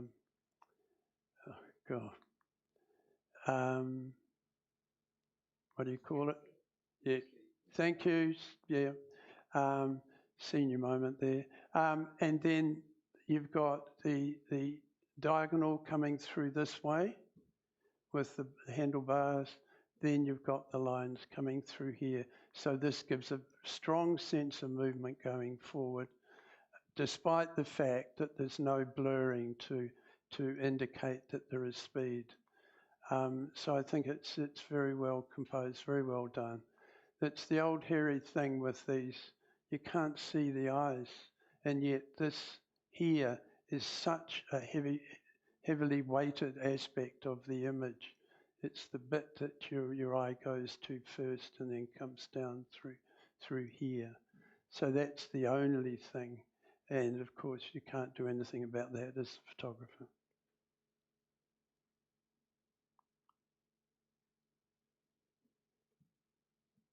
Okay, first light. So this is a sharp, dramatic capture of the pier. The low camera angle is well chosen so that the railings come up reasonably high on the sides and then taper down to the far end. So fairly high here, coming down there, coming down there. Depth of field is excellent, so you can see the detail of how little wavering bit in those railings going down. And of course, you're getting the patches of light all the way down. The problem, of course, is that when your eye goes all the way down there, there's nothing to catch your eye, a silhouette of a person or whatever it might be down there. So it's the only disadvantage there. So if you were to go there again, maybe wait, it depends, at that hour in the morning, maybe no one else is ever going to be there for a while, but we really want something there. Or you could orchestrate, if you had someone with you, you could have someone sitting here and make the main thing, that point right there.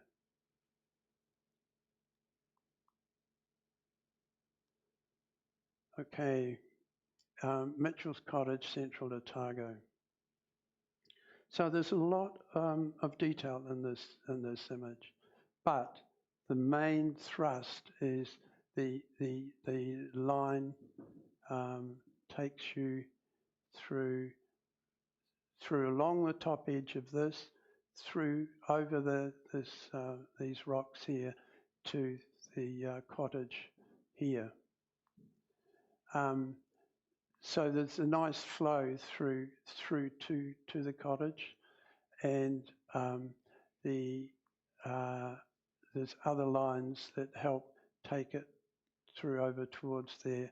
There's also a great heavy cloud set up there that it's obviously going to rain, either has been raining or is going to rain shortly, so that adds more drama to the image. For me, this here is a nice feature, but probably detracts a little bit from this, because the texture is very attractive in here. And so the eye pauses quite a long time here and needs to be dragged just a little bit over to the cottage here. So for me, although it spoils a little bit of the texture there, I would darken this but leave the light line along the top, because that's very attractive, taking you over to the house. If you could go back there, I wonder, and this is purely wondering, if you came over this side more to photograph it, so you'd be photograph the cottage at an angle, but you would look past the end of this a little bit through and get a different angle to it. And this then would fit a little bit more the image. But obviously it captures very well what it's like up there.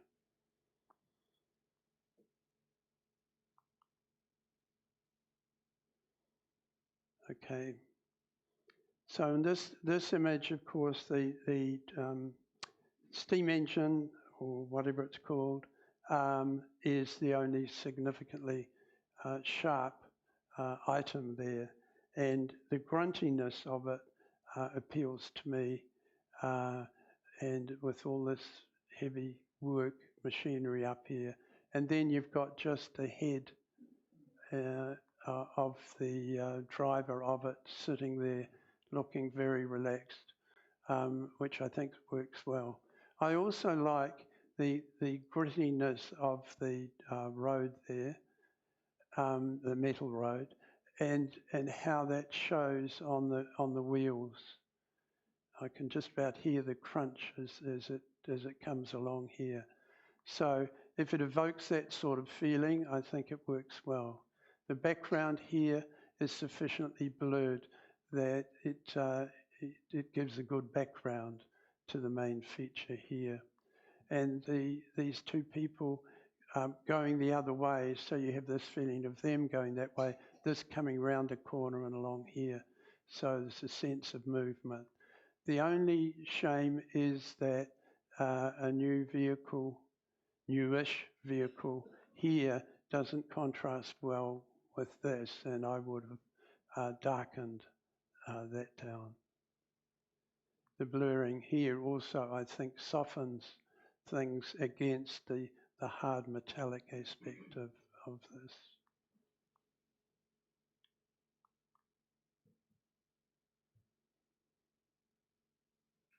Okay. I'm not knowledgeable at all about Astro, so I can't comment on any technical aspect of this. But graphically, it's very well captured and presented. I like how the Milky Way flows off towards, the right with a reasonable distance from the edge, but at the bottom slightly closer here, and up the top slightly closer there. There's a lovely ridge line going through here, with it being heavier on this side and going this way, which fits that going left to right. This I like down here, but on a calibrated screen, this was pretty dark. And I would have said it would have been better lighter, but here it's fine. So very nice.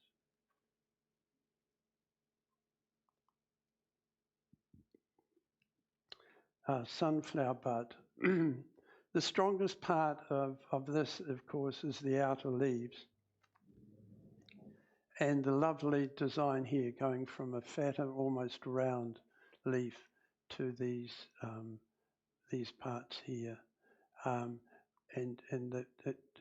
they're pretty sharp as well. So that's a nice outer piece there. Then, of course, the other ones that point in a little bit darker, so you're getting a bit more contrast from the lightness here. And then there's the lighter area in the middle. This part in here is unfortunately not super interesting. So the main interest is around the outside, and then it gets a little bit less interesting in here, but nevertheless a nice image.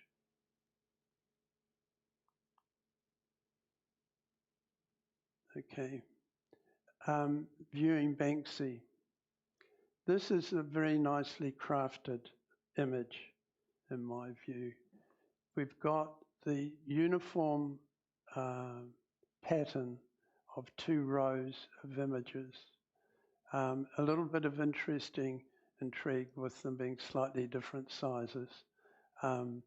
But of course, we can understand that people are going to look very closely at the Banksy stuff.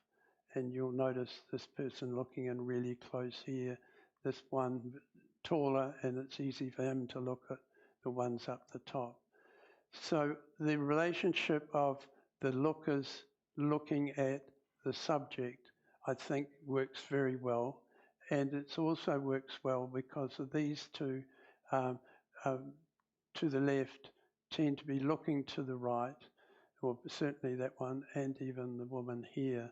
But there's a nice form to that, vertical, curved, back to vertical, tall, vertical here. So the form of those viewers works very well.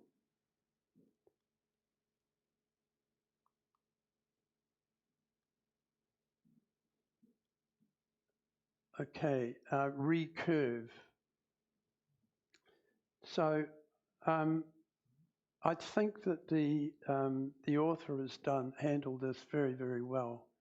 I like the high key approach, probably didn't have much option given the amount of mist and cloud around, but just its very gentle treatment of gentle sloping slopes up on this mountain here, and then picking out enough contrast, although it's fairly high key, getting enough contrast down here for that rigid line to act as a counter to the softness of all this here.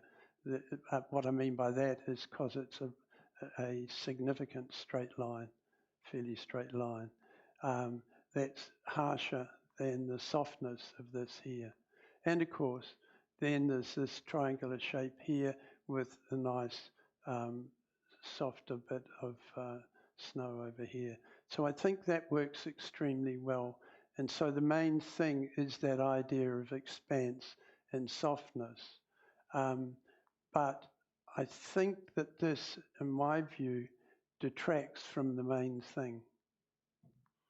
The graphics of this work very well, very integrated, well balanced.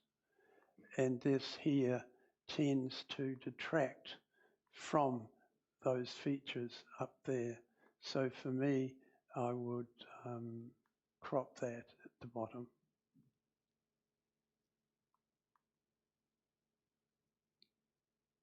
Okay, so Cass Autumn Tree. This again on a calibrated screen is darker than this. So it's a more subtle colour. It's a beautiful subtle colour, I think.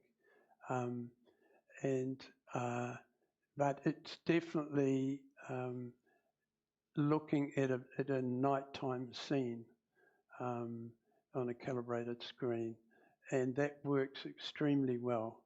The only thing that I would have done would have been just to darken that slightly so it's the same tone as this part here. But you see, this is much gentler and of course darker on that screen.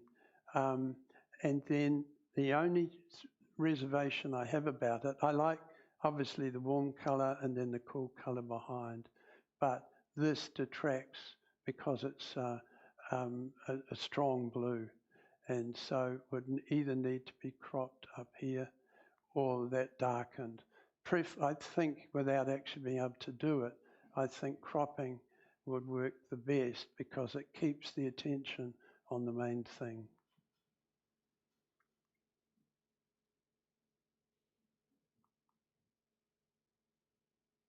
So New Brighton Beach, morning surf. So this is quite a sharp capture of a well-balanced surfer, and that's just about enough in one sentence, isn't it? To put those two together. So I think that's extremely well done. But the form of the surfer, I couldn't surf to save myself from drowning. But just looking at the form there from the raised hand with a little bit of spray coming off it, and just the coming down and through, her weight, of course, through that leg there, firmly planted on the surfing board, and this one lighter out there, but a straight leg as against the curved one here. And this posture of the arms open through here is a very open one, open to the next experience, and I just think is delightful. And I also like this here because you have that sort of semi-transparency of the water there, this giving a good frame at the bottom, and this one a nice little frame here. The question that I don't know the answer to is but whether it's better for that to stay there or not. I don't know. But yeah, it's just a lovely image of someone surfing.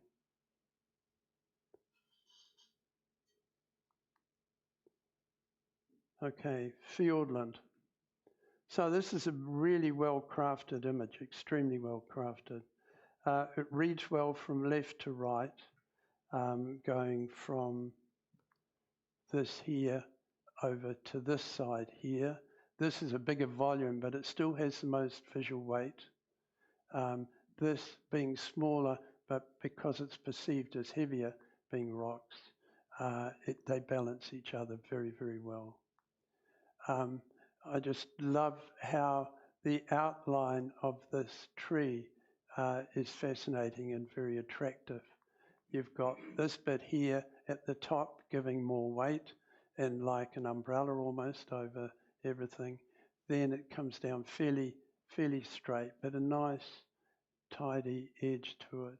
And here, this looser bit at the bottom, I think, works extremely well to make the whole thing feel a bit lighter as we come away for that onto, and of course the water being lovely and soft and merging with the misty sky at the top means you don't have a very sharp edge to break up those two areas. I like how eye doesn't run off on the right up on the corner here because that's shaded a bit and shaded all the way down there so you don't run off there.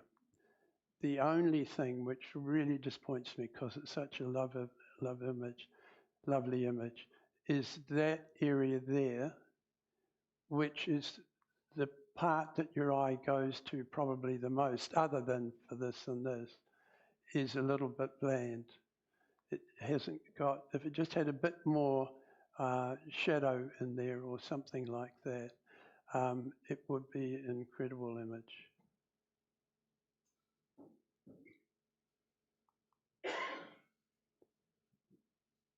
Waiheke mists. So the name is about the mists, but of course it's what the mists do. And I think this works very well with the mist behind tends to, with its silhouette, takes out most of the detail of the flax font. And this little bit here gives some weight to the bottom of it. And then you can just see enough detail without it dominating in the background for to see some of these patterns, which look very attractive, and the tiny bits of tussock that the light is catching. I like the way that these work here with two feeding out towards the left. Then this one with a pronounced curve to it and is the longest, which sort of looks as if this is the member of the family being sheltered by this. And then this bit here facing out this way. I wonder whether cropping those two out would make it even stronger. So I think that works very well.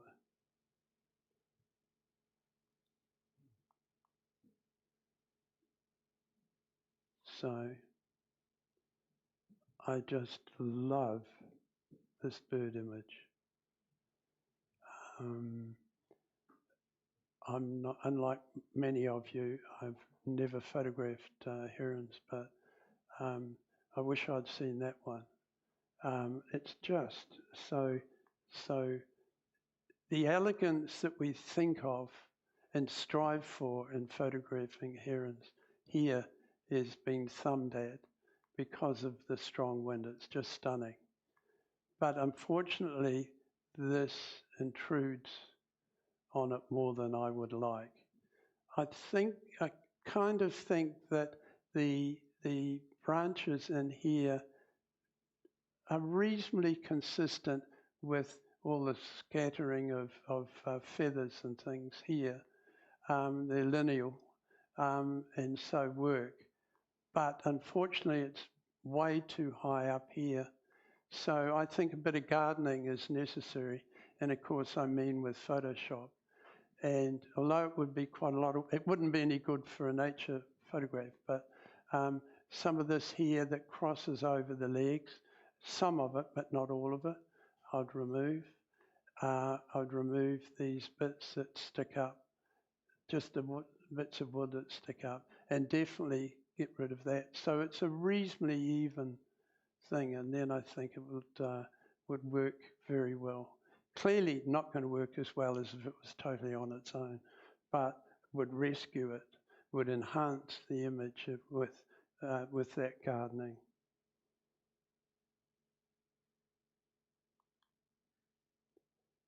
And what can you say about this? It's a fantastic photograph of a bee, just so excellent. And I just love seeing a little bit of pollen on its head there. But it's extremely well positioned within the frame. Works very, very well.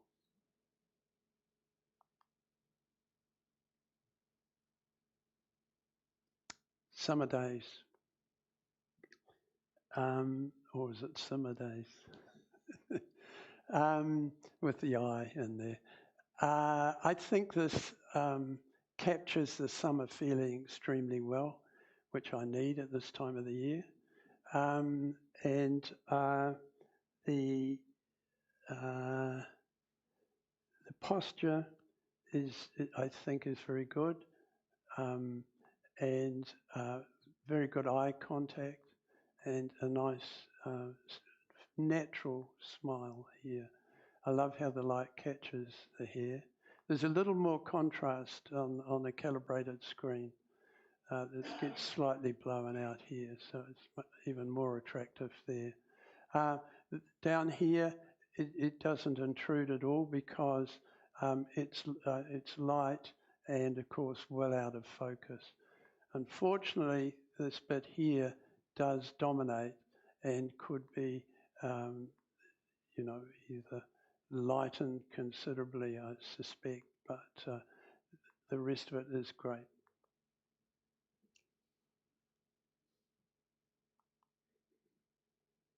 Now this one, I'm afraid I let my imagination go a bit crazy. I mean,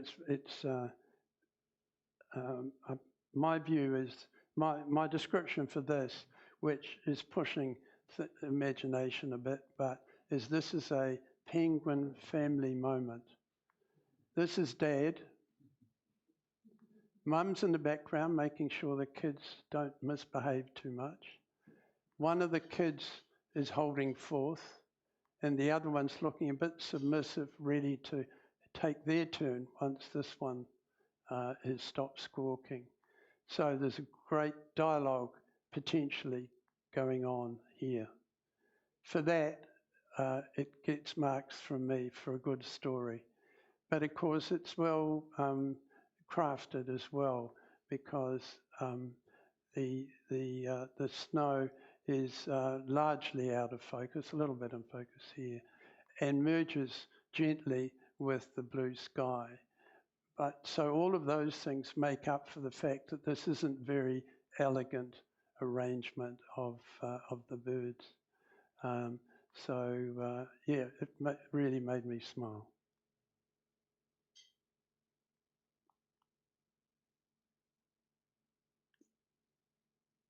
Parallel devotion, wow.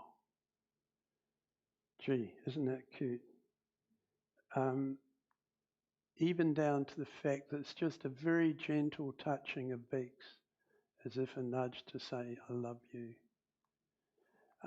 The position of the body is very good, with this one side on and this one back on, but looking this way a little bit, as if it's sneaking a little cuddle there.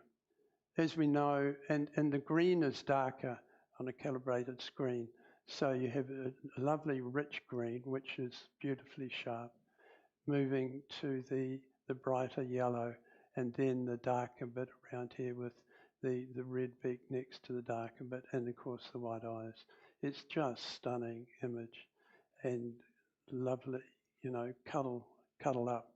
And the branch leads you across to the image and then down out of the image, having seen something that's really nice. Background, lovely and soft, with a little bit of soft texture up there and clearer down the bottom.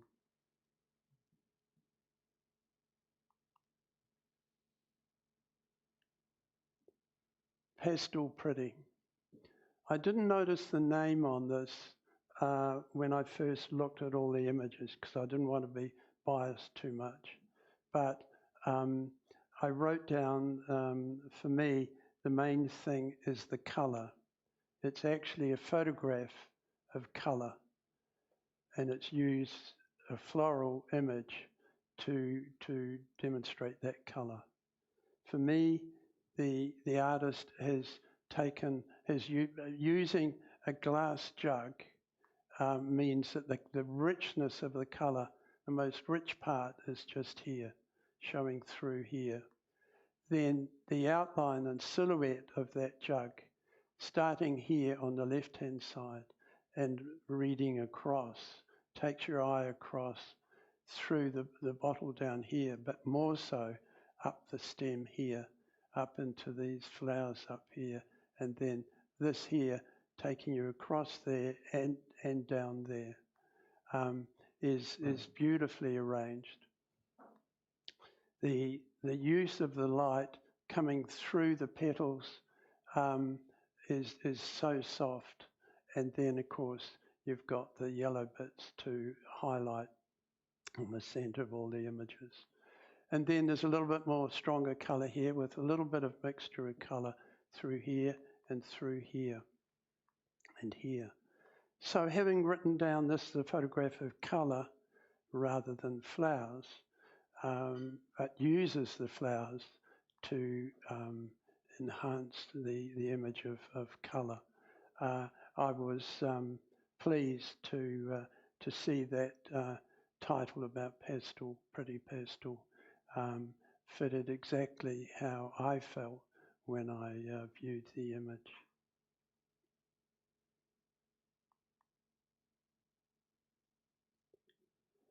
I'm not really a cat person, but that cat got me. When I looked at the whole matrix of all the images, the thing that hit me was, I'm glad I'm not a bird. Because you can see menace there, can't you? And it's very well composed. I like this framing the bottom of it. This is sufficiently out of focus for me that I didn't pause long at this point. So I just see it as a nice framing to the bottom of the image. It's of course well positioned, slightly off centre, and looking just straight at me. So I thought it was a stunning portrait of an animal that's looking for prey. So there's something going on there behind those eyes. So I thought it was a great image.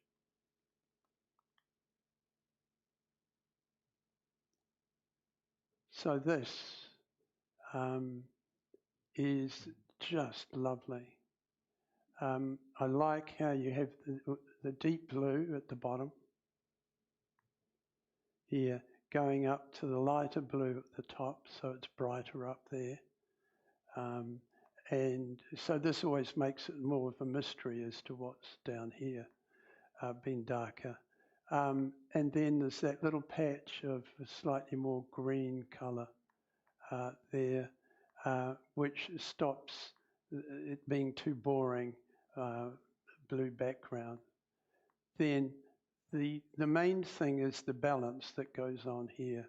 So you've got on the left, I was going to say the shortest, but it's only marginally shorter than that one. The shortest one there, then the longest, and then you retreat back up to a shorter one, and then another one it's not quite as long as this, but it's got more bulk across here. And how it's lovely, because it's only a very, very light breeze, the curves coming through here are gentle and interesting. And then the mixture of the cables giving the very fine lines against the heavier lines here. So that graduation from heavier to lighter lines. But overall, it's the softness but the strength of reflections.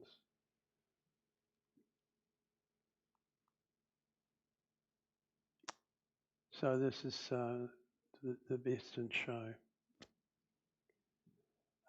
This looks a bit too red here, but on calibrated screen, it's I think the colour balance is perfect. This is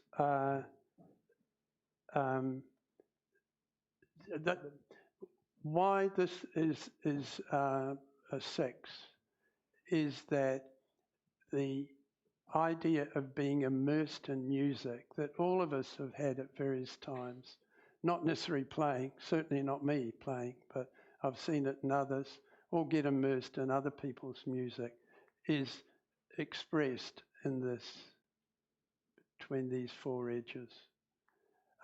You can see the eyes closed to be able to concentrate on the music. He's just obviously getting a small breath here, so that feels very active. And then you run along here to their fingers, just hesitated over the holes here. So, and just the gentleness of that hand coming down here. I love the slightly scruffy cuff there. The colours, just everything comes together in one image. So that's it, folks.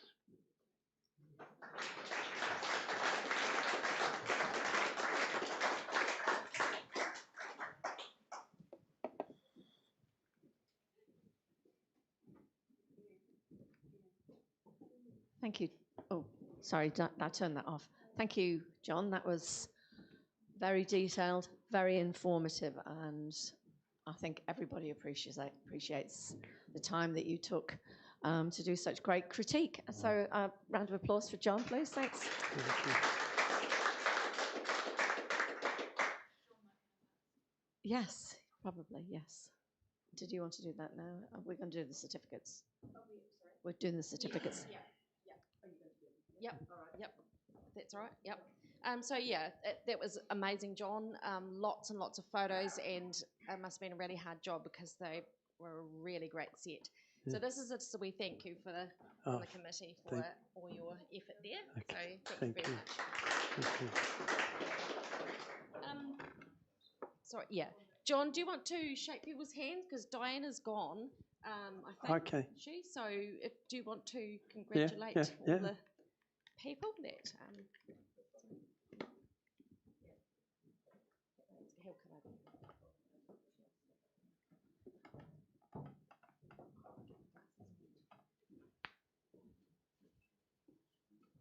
Are you ready? Yep, ready? Yep. Yeah. So we have Threshold of Childhood, which is accepted, and it's Pip Owens. Yeah. Right. So Blooming in a Warm Autumn, Adrian Gentleman. Right, here we go. Sri Lankan Boy Spinning Fire, Yuan. Tain Les Arnon. First Light, Robin Johansson.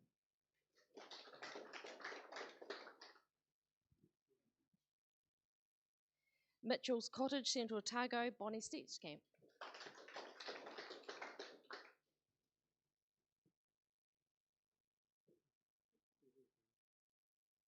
Time Has Passed, Carolyn Alcock.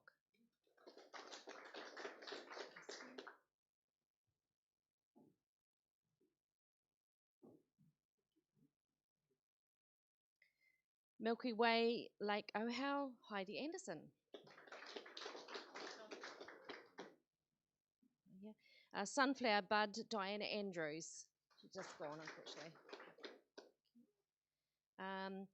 Viewing Banksy, Rowan Wright.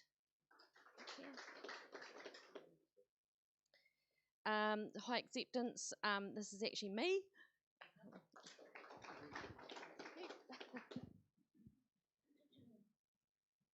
and Cass Autumn Tree, Nicola Jackson. Yeah. Oh, she must have gone. Okay. New Brighton Beach Morning Surf and Desmond.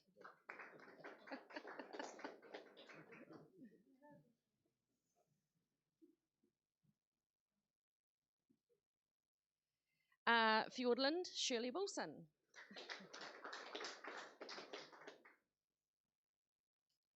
Waiheke Mists, Philip Schroeder.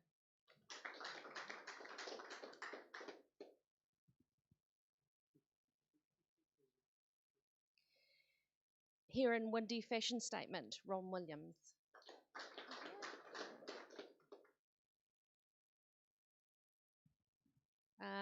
Bumblebee, Bombus Genus, Alan Moore.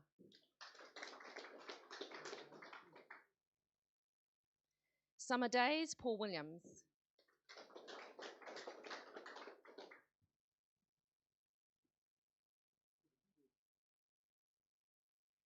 Gen 2 Penguins, Sue Combs. Oh, okay, this is honours now. Parallel Devotion 2, JK. Here. Pastel Pretty, Dawn Kirk. Here. I really like that one, I have to say. Bird's Eye View, Alicia Hebden. Yachty at Heart, Karen Dance. And Best in Show, Blowing on the Bamboo in Beijing, Alistair Phillips.